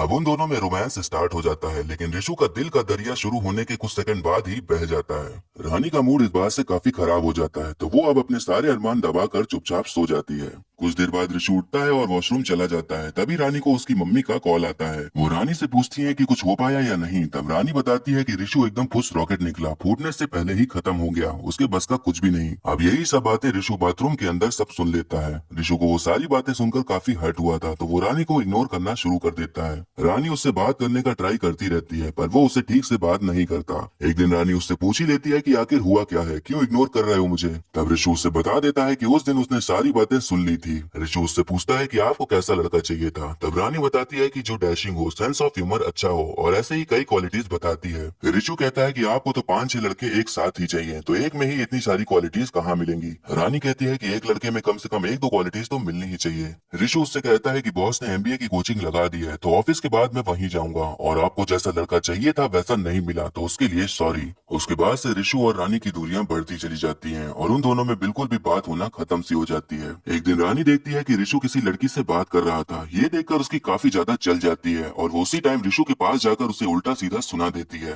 यहाँ तक तो सब जैसा चल रहा था वैसा ही चल रहा था, लेकिन अब कहानी एक नया मोड़ ले लेती है। अब घर में मम्मी जी के बहनोई का भांजा कुछ दिन के लिए रहने को आया होता है। रानी उससे मिलती है और उन दोनों में थोड़ी बातचीत होती है। लड़के का नाम नील होता है और वो टूरिस्ट को रिवर राफ्टिंग राइड कराता था। वहाँ रहकर नील को एहसास हो जाता है कि ऋषु और रानी की आपस में नहीं बनती है। नील बिल्कुल वैसा ही लड़का था जैसे रानी अपने ख्यालों में सोचती थी, तो वो धीरे धीरे उससे ही अट्रैक्ट होने लग जाती है। रानी ने कभी भी किचन में कोई भी काम नहीं किया था, पर वो नील के लिए चाय बनाकर ले जाती है। नील उसे फिर उसके हाथों का खाना खाने की इच्छा जताता है, तो अब रानी खाना भी बनाने लग जाती है। ऋषु को लग रहा होता है कि शायद रानी उसे मनाने के लिए इतना सब कुछ कर रही है, और वहीं मम्मी जी अब उसे ये सब करते देख काफी खुश हो जाती हैं। एक दिन रानी किचन में खाना बना रही होती है, तो नील उसके बालों को कानों के पीछे करके चला जाता है। रानी उसके कमरे में जाकर उसे दोबारा ऐसा करने को मना करती है, लेकिन तभी उनके बीच एक मोमेंट बन जाता है और वो दोनों एक दूसरे को किस करने लग जाते हैं और फिर दोनों इंटीमेट होते हैं। अब नील मटन खाने की इच्छा जताता है। रानी प्योर वेजिटेरियन थी, लेकिन उसके लिए मटन बनाने को तैयार हो जाती है। मम्मी जी घर में मटन बनाने को राजी नहीं होती। तब ऋषु उसे एक अलग किचन देता है उसको मटन बनाने के लिए। रानी खुशी से मटन बनाकर लाती है। तब मम्मी जी बताती है कि ऋषु को बाद में खिला देना, और नील तो अचानक से सामान पैक करके चला गया है। अब ये सुनकर रानी शॉक हो जाती है कि वो ऐसे कैसे अचानक से जा सकता है। तब उसे समझ आता है कि वो गया नहीं बल्कि भाग गया है। रात में ऋषु घर आता है तो रानी उसे मटन खिलाती है। ऋषु काफी ज्यादा खुश होता है क्योंकि उसे लगता है कि उसने उसके लिए बनाया है, लेकिन तब रानी उससे सब कुछ सच बता देती है कि उसने ये मटन नील के लिए बनाया था। वो उससे प्यार करने लग गई थी, लेकिन वो उसे छोड़कर भाग गया। ये सब सुनकर ऋषु तब कोई भी रिएक्शन नहीं देता है और खाने में पड़ा होता है जैसे उसने कुछ सुना ही ना हो। पर ये सच जानने के बाद वो अंदर ही अंदर टूट चुका था। वो अब कॉन्टैक्ट लेंस हटाकर चश्मा लगाकर अपने रूप में आ जाता है और नील से मिलने के लिए नोएडा चला जाता है। जब नील उसे दिखता है तो वो एक स्क्रू ड्राइवर लेकर गुस्से में उस पर हमला कर देता है। वो नील को मार नहीं पाता, पर नील उसे बहुत मारता है। अब ऋषु घर वापस आ जाता है। तब रानी उससे पूछती है कि वो कहाँ गया था। तब ऋषु बताता है कि वो नील से मिलने गया था और उससे पिटकर आ रहा है। रानी ने जो भी किया था वो उस सब के लिए सॉरी बोलती है, पर ऋषु उसकी बात नहीं सुनता और कहता है कि तुम यहाँ से चली जाओ, वरना मैं तुम्हारे साथ कुछ कर डालूंगा या तो तुम्हें मार डालूंगा। अब रानी जाने के लिए तैयार हो जाती है और बाहर खड़े होकर रिक्शा रोक रही होती है, पर कोई भी रुक नहीं रहा होता। तभी वहाँ पर कुछ आवारा लड़के आ जाते हैं और रानी को छेड़ने लगते हैं। वहाँ ऋषु आकर उसे अंदर जाने को कह देता है। वो लड़के नील के ही दोस्त थे, तो वो उसी का नाम ले लेकर ऋषु को भी चिढ़ाने लगते हैं। रानी देखती है कि उसके चक्कर में ऋषु इतना सब कुछ सह रहा था। उसके प्यार को देखकर रानी पिघल जाती है और फैसला करती है कि वो घर में ही रहेगी और उसे छोड़कर कहीं भी नहीं जाएगी। रानी को देख देखकर ऋषु के मन में रानी और नील के साथ में इंटीमेट होने के ख्याल आने लगते हैं। अब उसके अंदर रानी को लेकर पूरा गुस्सा भर चुका था। अगले दिन हम देखते हैं कि रानी सीढ़ियों से उतर रही होती है, तभी वो सीढ़ियों से फिसल कर नीचे गिर जाती है। ऋषु वहीं पर ही होता है, पर वो उसकी कोई भी हेल्प नहीं करता। रानी को बहुत ही ज्यादा चोट आती है। वो देखती है कि सीढ़ियों पर पेपर सोप पड़े हुए थे, जिससे कि लग रहा था कि उसे जानबूझकर गिराने की साजिश की गई हो। रानी ऋषु के पर्स में से पैसे निकालने जाती है तो देखती है कि उसके पर्स में पेपर सोप का पैकेट पड़ा था। तब उसे समझ आता है कि ये चीज ऋषु ने ही की थी। ऋषु के अंदर गुस्सा भरा हुआ था। रानी ने जो किया था वो उसका उससे बदला ले रहा था। अब वो ऐसे ही रानी के साथ कुछ न कुछ करता ही रहता था और उसे चोट पहुंचाकर उसे उसकी गलती का एहसास दिला रहा था। रानी को पता था कि वो भले ही ये सब कर रहा है, पर वो उससे प्यार भी बहुत करता है, इसलिए वो ये सब सह रही थी और घर से नहीं जा रही थी। एक दिन छत पर ऋषु दारू पार्टी कर रहा होता है। तब रानी वहां आकर उसे कहती है कि ऐसे ही धीरे धीरे तड़पाने से अच्छा है कि तुम मुझे जान से ही क्यों नहीं मार देते। वो छत की बाउंड्री पर जाकर खड़ी हो जाती है और उसे धक्का देकर एक बार में ही मार डालने को कहती है। ऋषु उसके पास जाता है पर उसे धक्का नहीं देता।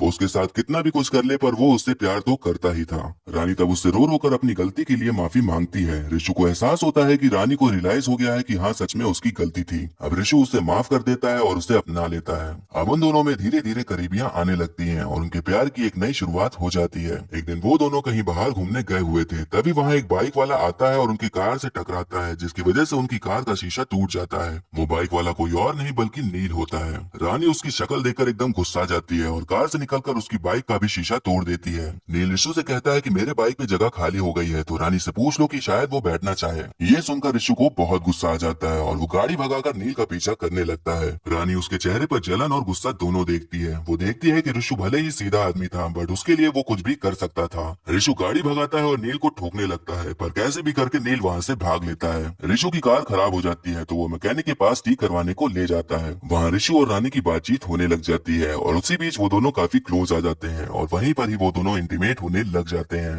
अब उन दोनों के बीच में सब कुछ सही हो जाता है। सीन फिर प्रेजेंट में आता है जहां हम देखते हैं कि पुलिस वहां उसके घर के पास में पूछताछ करने गई होती है। घर की पड़ोसन ने उन्हें बताया था कि पहले नील घर के अंदर गया था, फिर उसके बाद रिशु अंदर गया और थोड़ी ही देर बाद फिर रानी बाहर निकलकर आई थी। फिर रानी एक बच्ची से रिशु को दरवाजा बंद करने को बोलती है। जब बच्ची दरवाजा बंद करने को बोलने जाती है तो वो देखती है कि नील ने दरवाजा बंद किया था। अब पुलिस इंस्पेक्टर पूछताछ के लिए वहाँ खड़े एक रिक्शा वाले को बुलाता है। रिक्शा वाला बताता है कि वही रानी को बैठाकर मार्केट ले गया था, फिर वहाँ उसने वेट किया और उसके बाद वही वापस उसे घर छोड़ने आया था। वो उतरने के बाद कुत्तों को खिलाने लगी थी और तभी वहाँ पर धमाका हो गया। इंस्पेक्टर को समझ में नहीं आ रहा था कि आखिर सच क्या है। तभी उसको एक कॉल आता है। वो पुलिस स्टेशन वापस जाता है जहाँ वो एक वीडियो देखता है जिसमें दिखाई पड़ता है कि एक लड़का नदी में कूदकर तैर के भाग रहा था। ये वही सीन था जो हमें स्टार्टिंग में दिखाया गया था। इंस्पेक्टर को समझ आता है कि वो नील है जो रिशु को मारकर भागा है। तभी वहाँ पर एक सीनियर पुलिस ऑफिसर आ जाता है। वो उससे कहता है कि तुम 2 महीने से इस केस में लगे हुए हो, तभी खूनी को नहीं पकड़ पाए, तो अब मैं तुम्हें दूसरे केस में लगा रहा हूँ। इंस्पेक्टर ऑफिसर से 2 दिन की और मोहलत मांगता है तो ऑफिसर उसे 2 दिन का और टाइम दे देता है। अब वो वीडियो जाकर रानी को दिखाता है और उससे पूछता है कि नील कहाँ पर है, पर वो कुछ भी नहीं बताती। इंस्पेक्टर को लगता है कि वो ऐसे नहीं बताएगी तो उसे फिर अंदर ले जाकर खूब मारते पीटते हैं, लेकिन वो फिर भी कुछ भी नहीं बोलती। अब इंस्पेक्टर उसे छोड़ देने को बोल देता है क्योंकि उसका प्लान था कि वो लाई डिटेक्टर लगाकर पूरा सच पता लगवा लेगा। रानी को अगले दिन लाई डिटेक्टर टेस्ट के लिए बुलाया जाता है। वो उससे पहले वॉशरूम जाने के लिए बोलती है। वॉशरूम में जाकर वो अपने चप्पल में एक कीला घुसा देती है जिससे कि उसको बहुत ही ज्यादा दर्द होता है। लाई डिटेक्टर हार्ट बीट्स को मेजर करके सच और झूठ का पता लगाता था, लेकिन अगर हार्ट बीट पहले से ही तेज होगी तो कुछ भी पता नहीं चल पाएगा। तो कील के चुभने से उसे दर्द हो रहा था और उसकी हार्ट बीट भी तेज हो चुकी थी। अब उसका टेस्ट स्टार्ट हो जाता है और उससे पूछा जाता है कि उस दिन क्या हुआ था। तब सीन फिर फ्लैशबैक में जाता है जहाँ हम देखते हैं कि मम्मी पापा किसी रिश्तेदार के यहाँ चले गए होते हैं और उस दिन रिशु के कुछ दोस्त आने वाले थे, तो रानी खाने का इंतजाम करने के लिए रिशु को कुछ सामान लाने को कह देती है। रिशु सामान लेकर वहाँ से जल्दी लौट आता है। जब वो घर आता है तो देखता है कि वहाँ नील आया हुआ था और रानी से बात कर रहा था। रानी उससे कहती है कि ये बस मुझे यहाँ पर परेशान करने के लिए आया है। तब रिशु रानी को बाहर जाने के लिए बोल देता है और नील से खुद ही बात करने को कहता है। फिर रानी वहाँ से सामान लेने के लिए निकल जाती है। वो कसाई के यहाँ जाकर मीट का बहुत बड़ा टुकड़ा लेती है और उसके बाद वहाँ से वापस आ जाती है और कुत्तों को खिलाने लगती है। तभी वहाँ पर धमाका हो जाता है। जब वो अंदर जाके देखती है तो रिशु का कटा हुआ हाथ पड़ा हुआ था। लाई डिटेक्टर की रिपोर्ट एकदम नॉर्मल आती है। डॉक्टर इंस्पेक्टर से कहता है कि हार्ट बीट रानी की तेज थी और पूरे टेस्ट के टाइम वैसे ही थी। अब मैं उससे ऐसे सवाल पूछूंगा जिसमें सिर्फ हाँ और ना में ही जवाब देना होगा। तभी डॉक्टर नोटिस करता है कि रानी लंगड़ा के चल रही थी। तब वो समझ जाता है कि कुछ तो गड़बड़ है। अब रानी का चप्पल उतरवाया जाता है। तब पता चलता है कि उसके अंदर कील गड़ी हुई थी, इसीलिए उसकी हार्ट बीट तेज थी। अब उससे फिर से दोबारा सवाल किए जाते हैं कि उसने रिशु को मारा या नहीं, जिसमें वो ना में ही जवाब देती है, लेकिन फिर भी लाई डिटेक्टर कोई भी झूठ पकड़ नहीं पाता। अब सीनियर ऑफिसर ने जो उसे 2 दिन की मोहलत दी थी वो खत्म हो चुकी थी, लेकिन अब तक क्लियर नहीं हो पाया था कि मर्डर रानी ने किया है या फिर किसी और ने। तो ऑफिसर अब उसे इस केस से हटाकर दूसरे केस में लगा देता है। हम देखते हैं कि रानी के ऊपर लगे सारे एलिगेशन हटा दिए जाते हैं और इस केस की फाइल भी बंद हो जाती है। इंस्पेक्टर के दिमाग से इस केस का भूत नहीं उतरा था क्योंकि उसने ये केस काफी पर्सनली ले लिया था। अब 5 साल बीत जाते हैं पर तब भी इंस्पेक्टर पता नहीं लगा पाता कि खूनी कौन था। अब उसका ट्रांसफर कहीं और कर दिया गया था तो वो ट्रेन से वहीं पर जा रहा था। तभी उसे बुक स्टॉल में वो नॉवेल दिखती है जिसे रानी पढ़ा करती थी। इंस्पेक्टर उसे पढ़ने के लिए खरीद लेता है। इंस्पेक्टर जब उस बुक को पढ़ रहा होता है तब यहाँ पर सारे राज खुलते हैं कि उस दिन आखिर असलियत में हुआ क्या था। उस दिन रिशु सामान लेने बाजार चला गया था, लेकिन सामान लेकर जल्दी घर वापस आ जाता है। तब वो देखता है कि नील वहाँ पर मौजूद होता है जिससे कि रानी बात कर रही थी। रानी उससे बताती है कि ये जबरदस्ती मुझे परेशान करने आया है। नील तब उल्टी सीधी बातें करने लगता है और रानी को गलत चीजें बोलने लगता है। नील कहता है कि उसके पास रानी की वीडियोस और फोटोज हैं जो कि वो हर जगह फैला देगा। इस बात पर रिशु को बहुत गुस्सा आ जाता है और वो उसे मारने लग जाता है, लेकिन नील उस पर भारी पड़ता है और वो रिशु को गला दबाकर मारने लगता है। तभी रानी नील के सर पर उसी मीट के टुकड़े से हमला कर देती है। मीट का टुकड़ा इतना हैवी था कि उसके वार से नील वहीं पर तुरंत मर जाता है। हम दोनों एकदम घबरा जाते हैं कि अब क्या करें, उन्हें कुछ भी समझ नहीं आ रहा होता। रानी पुलिस को कॉल करने को कहती है, लेकिन रिशु ऐसा करने से मना कर देता है। वो कहता है कि तुम इसकी मौत की वजह से जेल में नहीं जाओगी। तब उसके दिमाग में उसी दिनेश पंडित की नॉवेल का एक किस्सा याद आता है। वो रानी से कहता है कि वो जैसा कह रहा है बस वैसा ही करे। रिशु नील के कपड़े उतार कर खुद ही पहन लेता है और फिर उसका हाथ काट डालता है। उसके बाद वो कैसे भी करके अपना भी हाथ काट डालता है और अपने हाथ को नील के पास रख देता है। रानी ने आज तक घर का कोई भी काम नहीं किया था, पर वो आज खून को साफ करने के लिए पोछा लगा रही थी। अब रिशु रानी को नॉर्मली मार्केट जाने को कहता है। रानी वैसे ही सेम बाहर जाकर वही सब करती है जो हमें दिखाया गया था, और जिस मटन के टुकड़े से उसने नील को मारा था वो मार्केट से उसके टुकड़े करवा लाई थी और उन्हीं टुकड़ों को ही कुत्तों को खिला देती है। तो इस तरह कोई भी मर्डर वेपन पुलिस को नहीं मिलता। वहीं अंदर नील गैस खोल देता है और वहाँ आग लगाकर पीछे के रास्ते नदी में कूद जाता है। कुछ ही देर बाद वहाँ धमाका हो जाता है और रानी वैसे ही अंदर जाती है। तब इंस्पेक्टर को समझ आता है कि यहाँ पर रिशु का नहीं नील का मर्डर हुआ था और रानी को बचाने के लिए उसने अपना हाथ सेक्रीफाइस कर दिया था ताकि ये लगे कि वहाँ वो मरा है, नील नहीं। अब रिशु वहाँ से तैरने लग जाता है, लेकिन उसका हाथ कटा हुआ था और बहुत खून बह रहा था, तो वो नदी में बेहोश होकर नीचे डूब जाता है। अब सीन प्रेजेंट में आता है और हमें रानी को दिखाया जाता है जो कि ट्रेन से उतरकर कहीं जा रही थी। तब उसके पीछे हम रिशु को देखते हैं। तब हमें पता चलता है कि रिशु नदी में डूबा नहीं था, वो नदी से बाहर निकलने में कामयाब हो गया था। अब रिशु रानी का हाथ पकड़ता है और उनकी जिंदगी की अब नई शुरुआत हो जाती है और मूवी यहीं पर खत्म हो जाती है।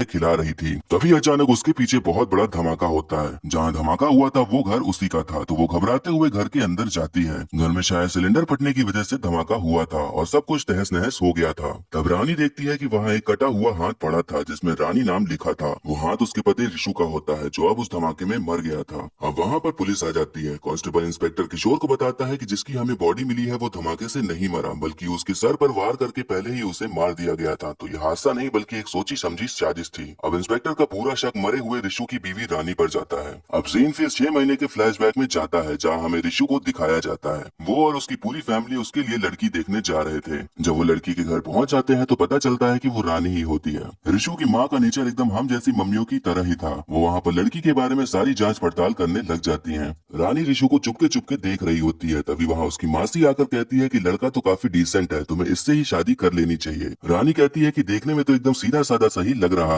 तब उसकी मासी कहती है कि जो भी तुम्हारे पहले के सारे बॉयफ्रेंड्स थे उनसे तो कई ज्यादा बेहतर है। अब उसकी मासी बाहर जाकर रिशु से कहती है कि रानी तुम्हें किचन में बुला रही है। अब रिशु किचन में रानी से मिलने जाता है। रिशु काफी सीधा साधा लड़का था तो वो काफी ज्यादा नर्वस हो रखा था। रिशु तो कुछ बोलता नहीं, तो रानी अपने बारे में बताने लगती है कि उसने लिटरेचर में पढ़ाई कर रखी है और टाइम पास के लिए वो सैलून में काम करती है और उसे खाना बिल्कुल नहीं बनाने आता, लेकिन वो संस्कारी बहुत है। फिर वो पूछती है कि आपने दिनेश पंडित की किताब पढ़ी है क्या? वो बेस्ट क्राइम नॉवलिस्ट है। वो छोटे छोटे शहरों में बड़े बड़े कत्ल करा देते हैं और पता भी नहीं चलता।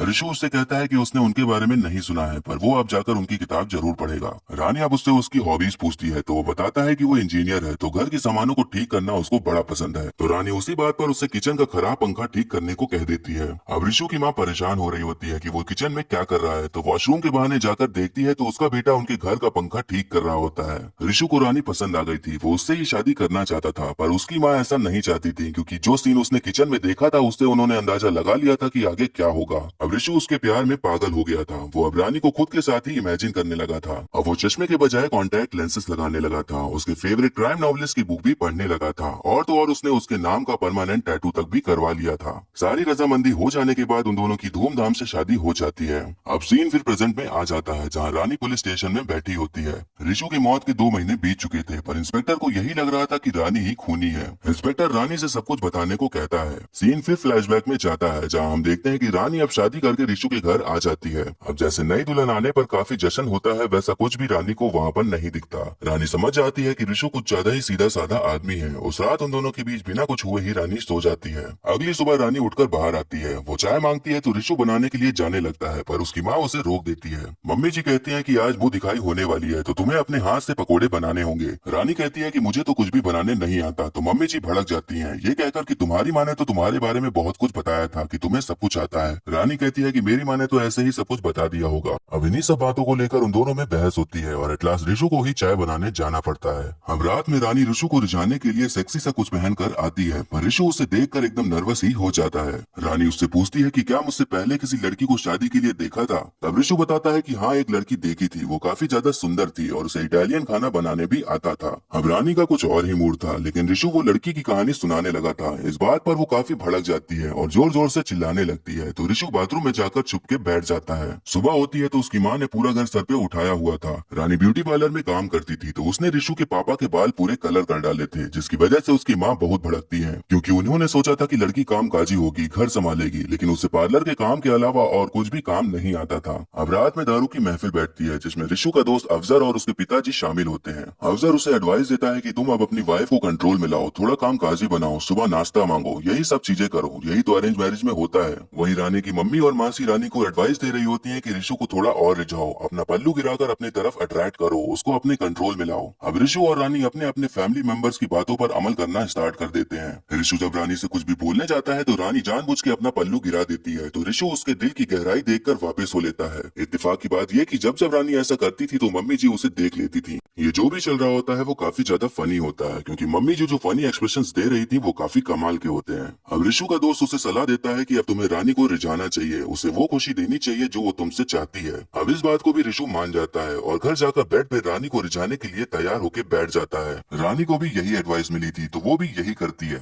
अब उन दोनों में रोमांस स्टार्ट हो जाता है, लेकिन ऋषु का दिल का दरिया शुरू होने के कुछ सेकंड बाद ही बह जाता है। रानी का मूड इस बात से काफी खराब हो जाता है तो वो अब अपने सारे अरमान दबाकर चुपचाप सो जाती है। कुछ देर बाद ऋषु उठता है और वॉशरूम चला जाता है। तभी रानी को उसकी मम्मी का कॉल आता है। वो रानी से पूछती है कि कुछ हो पाया या नहीं। तब रानी बताती है कि ऋषु एकदम फुस रॉकेट निकला, फूटने से पहले ही खत्म हो गया, उसके बस का कुछ भी नहीं। अब यही सब बातें ऋषु बाथरूम के अंदर सब सुन लेता है। ऋषु को वो सारी बातें सुनकर काफी हर्ट हुआ था तो वो रानी को इग्नोर करना शुरू कर देता है। रानी उससे बात करने का ट्राई करती रहती है पर वो उससे ठीक से बात नहीं करता। एक दिन रानी उससे पूछ ही लेती है कि आखिर हुआ क्या है, क्यों इग्नोर कर रहे हो मुझे। तब ऋषु उससे बता देता है कि उस दिन उसने सारी बातें सुन ली थी। ऋषु उससे पूछता है कि आपको कैसा लड़का चाहिए था। तब रानी बताती है कि जो डैशिंग हो, सेंस ऑफ ह्यूमर अच्छा हो और ऐसे ही कई क्वालिटीज बताती है। ऋषु कहता है कि आपको तो 5-6 लड़के एक साथ ही चाहिए, तो एक में ही इतनी सारी क्वालिटीज कहाँ मिलेंगी। रानी कहती है कि एक लड़के में कम से कम 1-2 क्वालिटीज तो मिलनी ही चाहिए। ऋषु उससे कहता है कि बॉस ने MBA की कोचिंग लगा दी है तो ऑफिस के बाद मैं वहीं जाऊंगा और आपको जैसा लड़का चाहिए था वैसा नहीं मिला तो उसके लिए सॉरी।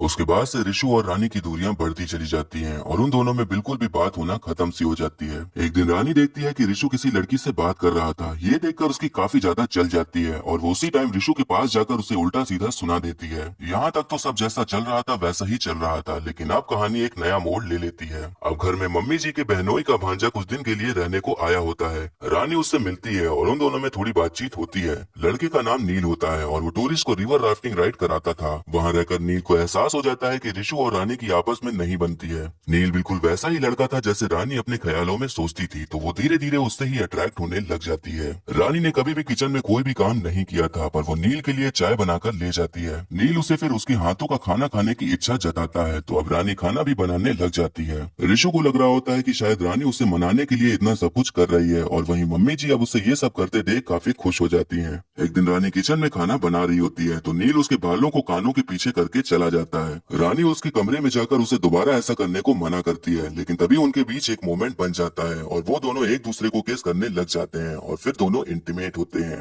अब नील मटन खाने की इच्छा जताता है। रानी प्योर वेजिटेरियन थी लेकिन उसके लिए मटन बनाने को तैयार हो जाती है। मम्मी जी घर में मटन बनाने को राजी नहीं होती। तब ऋषु उसे एक अलग किचन देता है उसको मटन बनाने के लिए। रानी खुशी से मटन बनाकर लाती है। तब मम्मी जी बताती है कि ऋषु को बाद में खिला देना और नील तो अचानक से सामान पैक करके चला गया है। अब ये सुनकर रानी शॉक हो जाती है कि वो ऐसे कैसे अचानक से जा सकता है। तब उसे समझ आता है कि वो गया नहीं बल्कि भाग गया है। रात में ऋषु घर आता है तो रानी उसे मटन खिलाती है। ऋषु काफी ज्यादा खुश होता है क्योंकि उसे लगता है कि उसने उसके लिए बनाया है, लेकिन तब रानी उससे सब कुछ सच बता देती है कि उसने ये मटन नील के लिए बनाया था। वो उससे प्यार करने लग गई थी लेकिन वो उसे छोड़कर भाग गया। ये सब सुनकर ऋषु तब कोई भी रिएक्शन नहीं देता है और खाने में पड़ा होता है जैसे उसने कुछ सुना ही ना हो। पर ये सच जानने के बाद वो अंदर ही अंदर टूट चुका था। वो अब कॉन्टैक्ट लेंस हटाकर चश्मा लगाकर अपने रूप में आ जाता है और नील से मिलने के लिए नोएडा चला जाता है। जब नील उसे दिखता है तो वो एक स्क्रू ड्राइवर लेकर गुस्से में उस पर हमला कर देता है। वो नील को मार नहीं पाता पर नील उसे बहुत मारता है। अब ऋषु घर वापस आ जाता है। तब रानी उससे पूछती है कि वो कहाँ गया था। तब ऋषु बताता है कि वो नील से मिलने गया था और उससे पिटकर आ रहा है। रानी ने जो भी किया था वो उस सबके लिए सॉरी बोलती है पर ऋषु उसकी बात नहीं सुनता और कहता है कि तुम यहाँ से चली जाओ वरना मैं तुम्हारे साथ कुछ कर डालूंगा या तो तुम्हें मार डालूंगा। अब रानी जाने के लिए तैयार हो जाती है और बाहर खड़े होकर रिक्शा रोक रही होती है, पर कोई भी रुक नहीं रहा होता। तभी वहाँ पर कुछ आवारा लड़के आ जाते हैं और रानी को छेड़ने लगते हैं। वहाँ रिशु आकर उसे अंदर जाने को कह देता है। वो लड़के नील के ही दोस्त थे, तो वो उसी का नाम ले लेकर रिशु को भी चिढ़ाने लगते हैं। रानी देखती है कि उसके चक्कर में रिशु इतना सब कुछ सह रहा था। उसके प्यार को देखकर रानी पिघल जाती है और फैसला करती है कि वो घर में ही रहेगी और उसे छोड़कर कहीं भी नहीं जाएगी। रानी को देख देखकर रिशु के मन में रानी और नील के साथ में इंटीमेट होने के ख्याल आने लगते हैं। अब उसके अंदर रानी को लेकर पूरा गुस्सा भर चुका था। अगले दिन हम देखते हैं कि रानी सीढ़ियों से उतर रही होती है, तभी वो सीढ़ियों से फिसल कर नीचे गिर जाती है। रिशु वहीं पर ही होता है, पर वो उसकी कोई भी हेल्प नहीं करता। रानी को बहुत ही ज्यादा चोट आती है। वो देखती है कि सीढ़ियों पर पेपर सोप पड़े हुए थे, जिससे कि लग रहा था कि उसे जानबूझकर गिराने की साजिश की गई हो। रानी रिशु के पर्स में से पैसे निकालने जाती है तो देखती है कि उसके पर्स में पेपर सोप का पैकेट पड़ा था। तब उसे समझ आता है कि ये चीज रिशु ने ही की थी। रिशु के अंदर गुस्सा भरा हुआ था। रानी ने जो किया था वो उससे बदला ले रहा था। अब वो ऐसे ही रानी के साथ कुछ न कुछ करता ही रहता था और उसे चोट पहुंचाकर उसे उसकी गलती का एहसास दिला रहा था।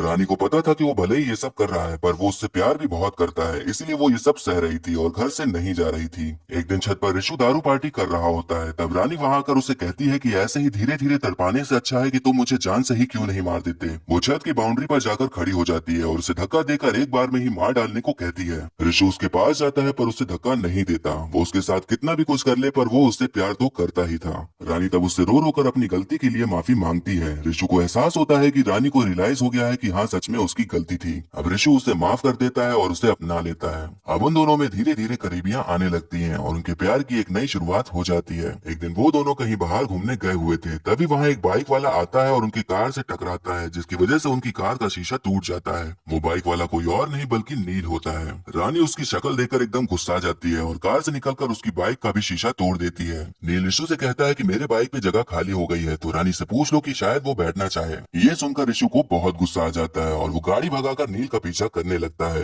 रानी उसके चेहरे पर जलन और गुस्सा दोनों देखती है। वो देखती है कि रिशु भले ही सीधा आदमी था, बट उसके लिए वो कुछ भी कर सकता था। रिशु गाड़ी भगाता है और नील को ठोकने लगता है, पर कैसे भी करके नील वहाँ से भाग लेता है। रिशु की कार खराब हो जाती है तो वो मैकेनिक के पास ठीक करवाने को ले जाता है। वहाँ रिशु और रानी की बातचीत होने लग जाती है और उसी बीच वो दोनों काफी क्लोज आ जाते हैं और वहीं पर ही वो दोनों इंटीमेट होने लग जाते हैं। अब उन दोनों के बीच में सब कुछ सही हो जाता है। सीन फिर प्रेजेंट में आता है, जहां हम देखते हैं कि पुलिस वहां उसके घर के पास में पूछताछ करने गई होती है। घर की पड़ोसन ने उन्हें बताया था कि पहले नील घर के अंदर गया था, फिर उसके बाद रिशु अंदर गया और थोड़ी ही देर बाद फिर रानी बाहर निकलकर आई थी। फिर रानी एक बच्ची से रिशु को दरवाजा बंद करने को बोलती है। जब बच्ची दरवाजा बंद करने को बोलने जाती है तो वो देखती है कि नील ने दरवाजा बंद किया था। अब पुलिस इंस्पेक्टर पूछताछ के लिए वहाँ खड़े एक रिक्शा वाले को बुलाता है। रिक्शा वाला बताता है कि वही रानी को बैठाकर मार्केट ले गया था, फिर वहाँ उसने वेट किया और उसके बाद वही वापस उसे घर छोड़ने आया था। वो उतरने के बाद कुत्तों को खिलाने लगी थी और तभी वहाँ पर धमाका हो गया। इंस्पेक्टर को समझ में नहीं आ रहा था कि आखिर सच क्या है। तभी उसको एक कॉल आता है। वो पुलिस स्टेशन वापस जाता है, जहाँ वो एक वीडियो देखता है जिसमें दिखाई पड़ता है कि एक लड़का नदी में कूदकर तैर के भाग रहा था। ये वही सीन था जो हमें स्टार्टिंग में दिखाया गया था।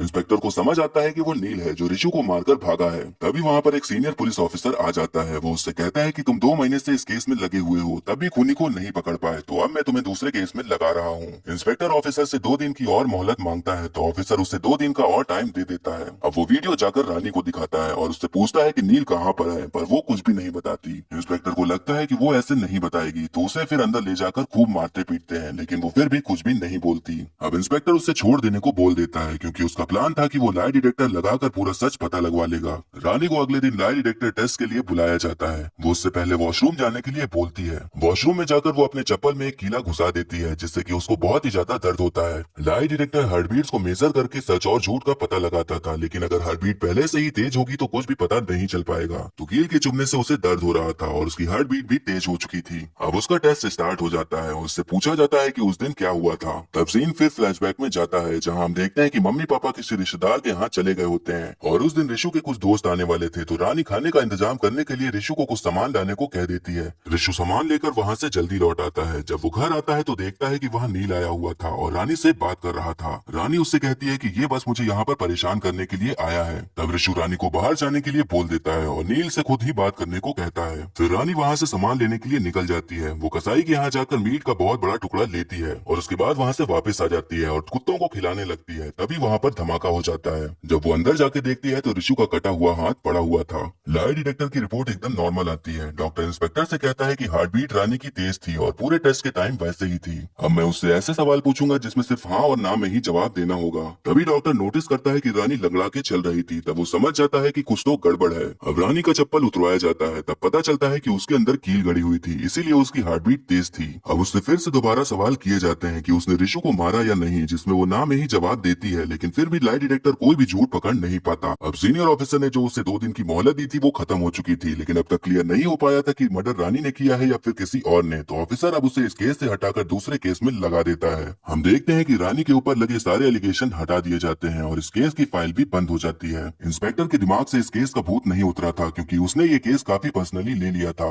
अब 5 साल बीत जाते हैं पर तब भी इंस्पेक्टर पता नहीं लगा पाता कि खूनी कौन था। अब उसका ट्रांसफर कहीं और कर दिया गया था, तो वो ट्रेन से वहीं पर जा रहा था। तभी उसे बुक स्टॉल में वो नॉवेल दिखती है जिसे रानी पढ़ा करती थी। इंस्पेक्टर उसे पढ़ने के लिए खरीद लेता है। इंस्पेक्टर जब उस बुक को पढ़ रहा होता है तब यहाँ पर सारे राज खुलते हैं कि उस दिन आखिर असलियत में हुआ क्या था। उस दिन रिशु सामान लेने बाजार चला गया था, लेकिन सामान लेकर जल्दी घर वापस आ जाता है। तब वो देखता है कि नील वहाँ पर मौजूद होता है, जिससे कि रानी बात कर रही थी। रानी उसे बताती है कि ये जबरदस्ती मुझे परेशान करने आया है। नील तब उल्टी सीधी बातें करने लगता है और रानी को गलत चीजें बोलने लगता है। नील कहता है कि उसके पास रानी की वीडियोस और फोटोज हैं जो कि वो हर जगह फैला देगा। इस बात पर रिशु को बहुत गुस्सा आ जाता है और वो उसे मारने लग जाता है, लेकिन नील उस पर भारी पड़ता है और वो रिशु को गला दबाकर मारने लगता है। तभी रानी नील के सर पर उसी मीट के टुकड़े से हमला कर देती है। मीट का टुकड़ा इतना हैवी था कि उसके वार से नील वहीं पर तुरंत मर जाता है। हम दोनों एकदम घबरा जाते हैं कि अब क्या करें। उन्हें कुछ भी समझ नहीं आ रहा होता।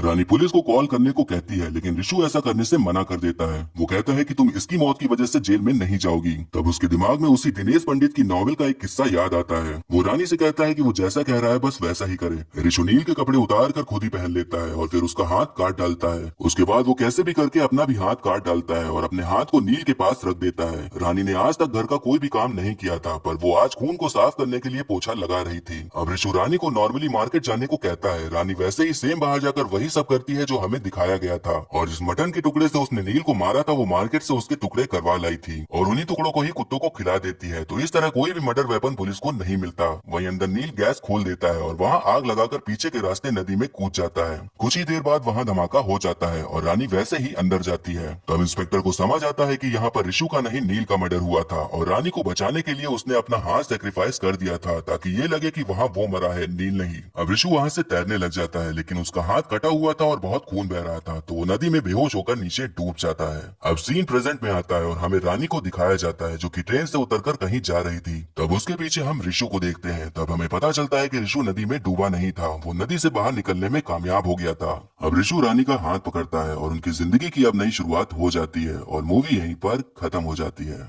खिला रही थी तभी अचानक उसके पीछे बहुत बड़ा धमाका होता है। जहाँ धमाका हुआ था वो घर उसी का था, तो वो घबराते हुए घर के अंदर जाती है। घर में शायद सिलेंडर फटने की वजह से धमाका हुआ था और सब कुछ तहस नहस हो गया था। तब रानी देखती है कि वहाँ एक कटा हुआ हाथ पड़ा था जिसमें रानी नाम लिखा था। वो हाथ उसके पति रिशु का होता है जो अब उस धमाके में मर गया था। अब वहाँ पर पुलिस आ जाती है। कांस्टेबल इंस्पेक्टर किशोर को बताता है कि जिसकी हमें बॉडी मिली है वो धमाके से नहीं मरा, बल्कि उसके सर पर वार करके पहले ही उसे मार दिया गया था। तो यह हादसा नहीं बल्कि एक सोची समझी साजिश थी। अब इंस्पेक्टर का पूरा शक मरे हुए रिशु की बीवी रानी पर जाता है। अब सीन फिर 6 महीने के फ्लैशबैक में जाता है जहाँ हमें रिशु को दिखाया जाता है। वो और उसकी पूरी फैमिली उसके लिए लड़की देखने जा रहे थे। जब वो लड़की के घर पहुँच जाते हैं तो पता चलता है कि वो रानी ही होती है। रिशु की माँ का नेचर एकदम हम जैसी मम्मियों की तरह ही था। वो वहाँ पर लड़की के बारे में सारी जाँच पड़ताल करने लग जाती है। रानी रिशु को चुपके चुपके देख रही होती है। तभी वहाँ उसकी मासी आकर कहती है कि लड़का तो काफी डिसेंट है, तुम्हें इससे ही शादी कर लेनी चाहिए। रानी कहती है कि देखने में तो एकदम सीधा साधा सही लग रहा है। तब उसकी मासी कहती है कि जो भी तुम्हारे पहले के सारे बॉयफ्रेंड्स थे उनसे तो कई ज्यादा बेहतर है। अब उसकी मासी बाहर जाकर रिशु से कहती है कि रानी तुम्हें किचन में बुला रही है। अब रिशु किचन में रानी से मिलने जाता है। रिशु काफी सीधा साधा लड़का था तो वो काफी ज्यादा नर्वस हो रखा था।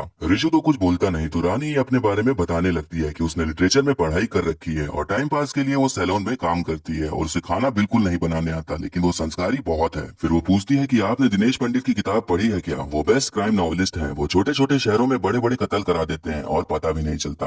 ऋषु उससे कहता है कि उसने उनके बारे में नहीं सुना है, पर वो अब जाकर उनकी किताब जरूर पढ़ेगा। रानी अब उससे उसकी हॉबीज पूछती है तो वो बताता है कि वो इंजीनियर है, तो घर के सामानों को ठीक करना उसको बड़ा पसंद है। तो रानी उसी बात पर उससे किचन का खराब पंखा ठीक करने को कह देती है। अब ऋषु की माँ परेशान हो रही होती है कि वो किचन में क्या कर रहा है, तो वॉशरूम के बहाने जाकर देखती है तो उसका बेटा उनके घर का पंखा ठीक कर रहा होता है। ऋषु को रानी पसंद आ गई थी, वो उससे ही शादी करना चाहता था, पर उसकी माँ ऐसा नहीं चाहती थी क्योंकि जो सीन उसने किचन में देखा था उससे उन्होंने अंदाजा लगा लिया था कि आगे क्या होगा। अब ऋषु उसके प्यार में पागल हो गया था। वो अब रानी को खुद के साथ ही इमेजिन करने लगा था। अब वो चश्मे के बजाय कॉन्टैक्ट लेंसेज लगाने लगा था। उसके फेवरेट क्राइम नॉवेलिस्ट की बुक भी पढ़ने लगा था, और तो और उसने उसके नाम का परमानेंट टैटू तक भी करवा लिया था। सारी रजामंदी हो जाने के बाद उन दोनों की धूमधाम से शादी हो जाती है। अब सीन फिर प्रेजेंट में आ जाता है जहाँ रानी पुलिस स्टेशन में बैठी होती है।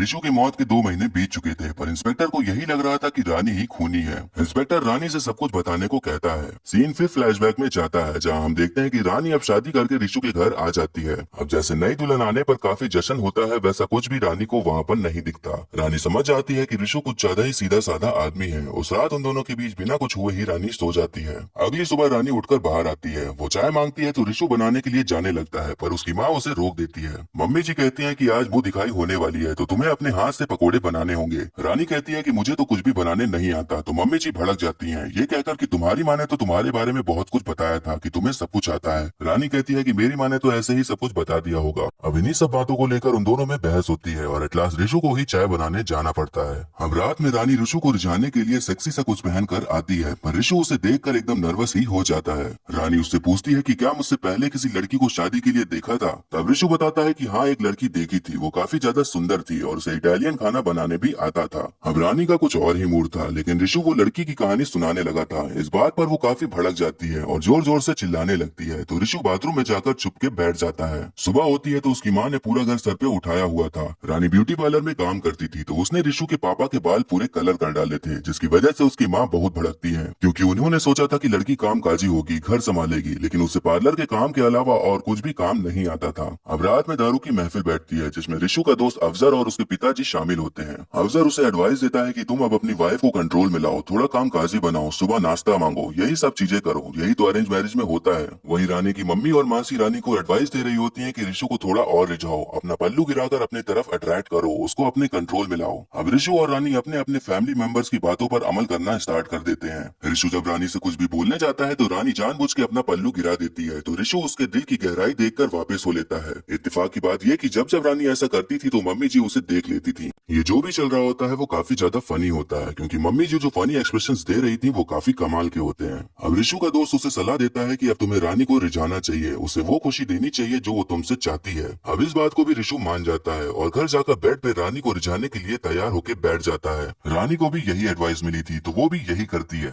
अब उन दोनों में रोमांस स्टार्ट हो जाता है, लेकिन ऋषु का दिल का दरिया शुरू होने के कुछ सेकंड बाद ही बह जाता है। रानी का मूड इस बात से काफी खराब हो जाता है, तो वो अब अपने सारे अरमान दबाकर चुपचाप सो जाती है। कुछ देर बाद ऋषु उठता है और वॉशरूम चला जाता है। तभी रानी को उसकी मम्मी का कॉल आता है। वो रानी से पूछती है कि कुछ हो पाया या नहीं। तब रानी बताती है कि ऋषु एकदम फुस रॉकेट निकला, फूटने से पहले ही खत्म हो गया, उसके बस का कुछ भी नहीं। अब यही सब बातें ऋषु बाथरूम के अंदर सब सुन लेता है। ऋषु को वो सारी बातें सुनकर काफी हर्ट हुआ था, तो वो रानी को इग्नोर करना शुरू कर देता है। रानी उससे बात करने का ट्राई करती रहती है, पर वो उसे ठीक से बात नहीं करता। एक दिन रानी उससे पूछ ही लेती है कि आखिर हुआ क्या है, क्यों इग्नोर कर रहे हो मुझे। तब ऋषु उससे बता देता है कि उस दिन उसने सारी बातें सुन ली थी। ऋषु उससे पूछता है कि आपको कैसा लड़का चाहिए था। तब रानी बताती है कि जो डैशिंग हो, सेंस ऑफ ह्यूमर अच्छा हो, और ऐसे ही कई क्वालिटीज बताती है। ऋषु कहता है कि आपको तो 5-6 लड़के एक साथ ही चाहिए, तो एक में ही इतनी सारी क्वालिटीज कहाँ मिलेंगी। रानी कहती है कि एक लड़के में कम से कम 1-2 क्वालिटीज तो मिलनी ही चाहिए। ऋषु उससे कहता है कि बॉस ने MBA की कोचिंग लगा दी है, तो ऑफिस के बाद मैं वहीं जाऊंगा, और आपको जैसा लड़का चाहिए था वैसा नहीं मिला, तो उसके लिए सॉरी।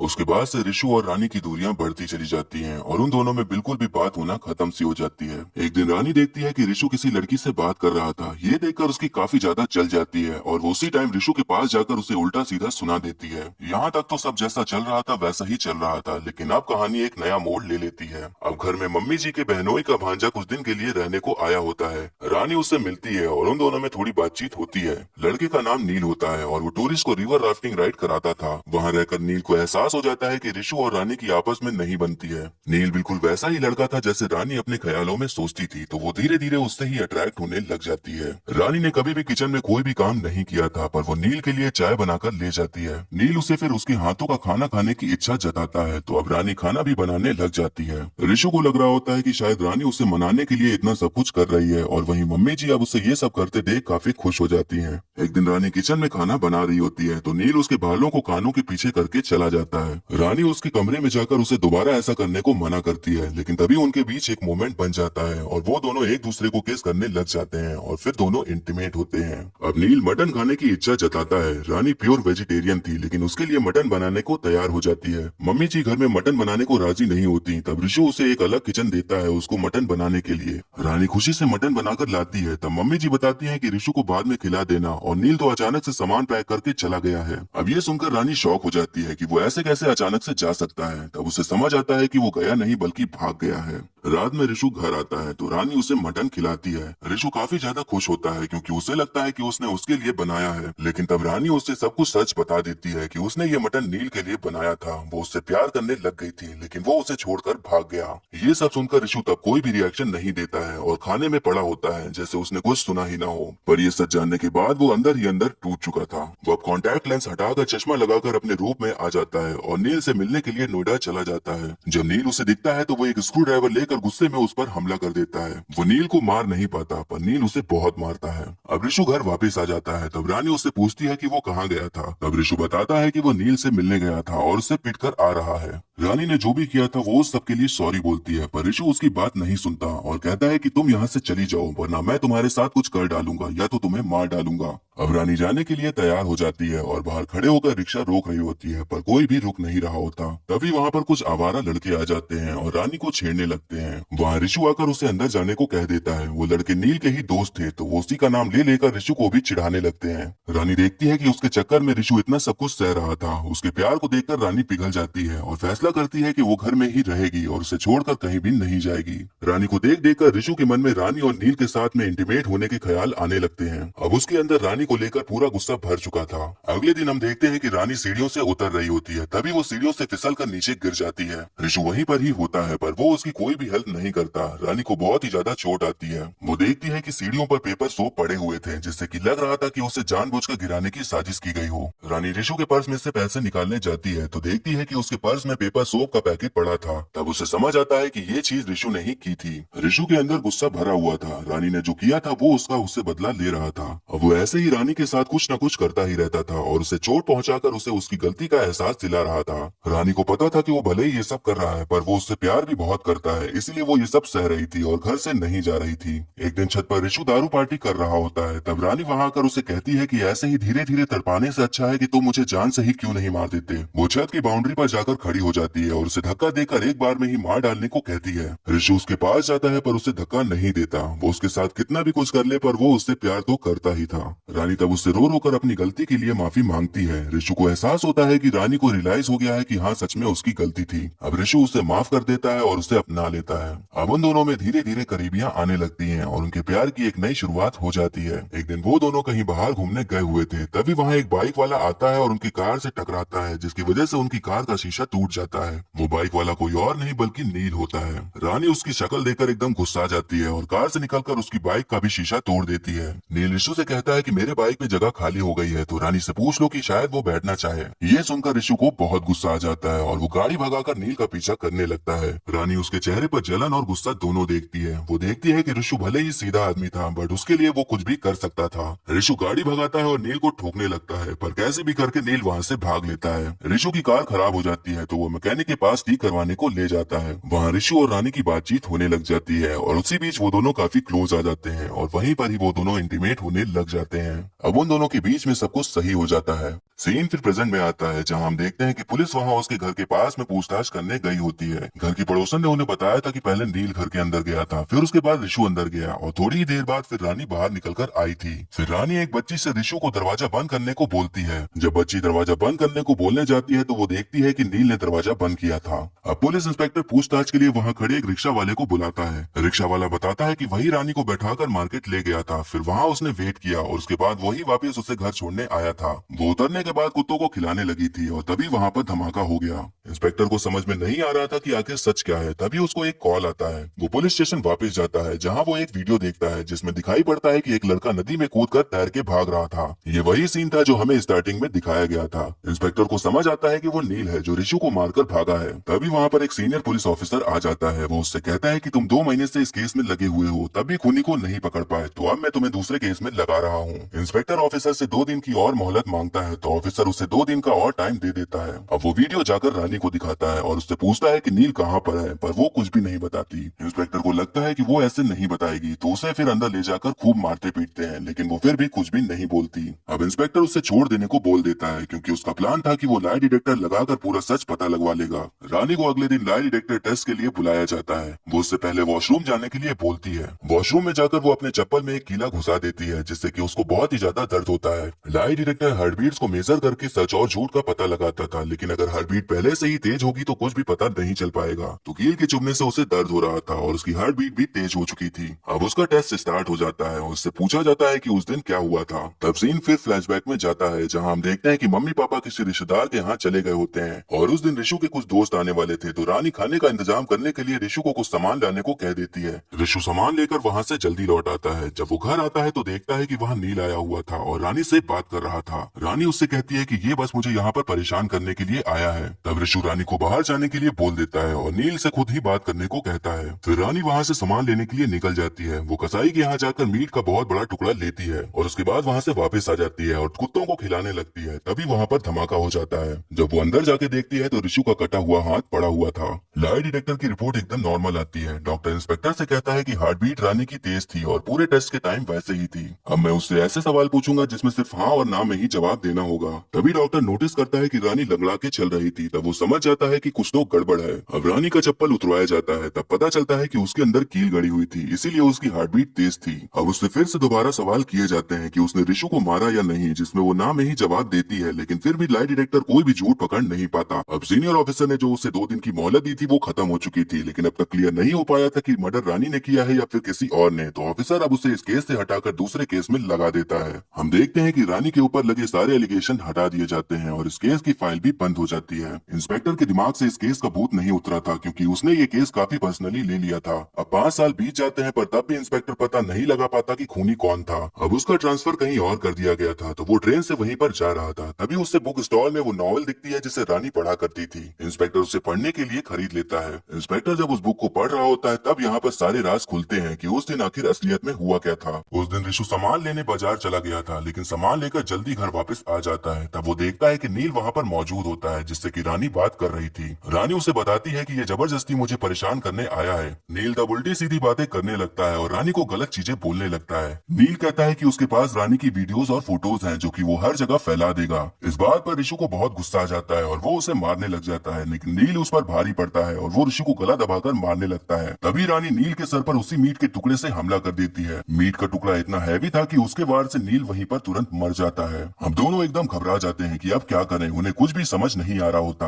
रानी पुलिस को कॉल करने को कहती है, लेकिन रिशु ऐसा करने से मना कर देता है। वो कहता है कि तुम इसकी मौत की वजह से जेल में नहीं जाओगी। तब उसके दिमाग में उसी दिनेश पंडित की नॉवेल का एक किस्सा याद आता है। वो रानी से कहता है कि वो जैसा कह रहा है बस वैसा ही करे। रिशु नील के कपड़े उतार कर खुद ही पहन लेता है और फिर उसका हाथ काट डालता है। उसके बाद वो कैसे भी करके अपना भी हाथ काट डालता है और अपने हाथ को नील के पास रख देता है। रानी ने आज तक घर का कोई भी काम नहीं किया था, पर वो आज खून को साफ करने के लिए पोछा लगा रही थी। अब रिशु रानी को नॉर्मली मार्केट जाने को कहता है। रानी वैसे ही सेम बाहर जाकर वही सब करती है जो हमें दिखाया गया था, और जिस मटन के टुकड़े से उसने नील को मारा था वो मार्केट से उसके टुकड़े करवा लाई थी और उन्हीं टुकड़ों को ही कुत्तों को खिला देती है। तो इस तरह कोई भी मर्डर वेपन पुलिस को नहीं मिलता। वहीं अंदर नील गैस खोल देता है और वहाँ आग लगाकर पीछे के रास्ते नदी में कूद जाता है। कुछ ही देर बाद वहाँ धमाका हो जाता है और रानी वैसे ही अंदर जाती है। तब इंस्पेक्टर को समझ आता है कि यहाँ पर रिशु का नहीं नील का मर्डर हुआ था और रानी को बचाने के लिए उसने अपना हाथ सैक्रिफाइस कर दिया था ताकि ये लगे कि वहाँ वो मरा है, नील नहीं। अब रिशु वहाँ से तैरने लग जाता है, लेकिन उसका हाथ कटा हुआ था और बहुत खून बह रहा था, तो वो नदी में बेहोश होकर नीचे डूब जाता है। अब सीन प्रेजेंट में आता है और हमें रानी को दिखाया जाता है जो कि ट्रेन से उतरकर कहीं जा रही थी। तब उसके पीछे हम रिशु को देखते हैं। तब हमें पता चलता है कि रिशु नदी में डूबा नहीं था, वो नदी से बाहर निकलने में कामयाब हो गया था।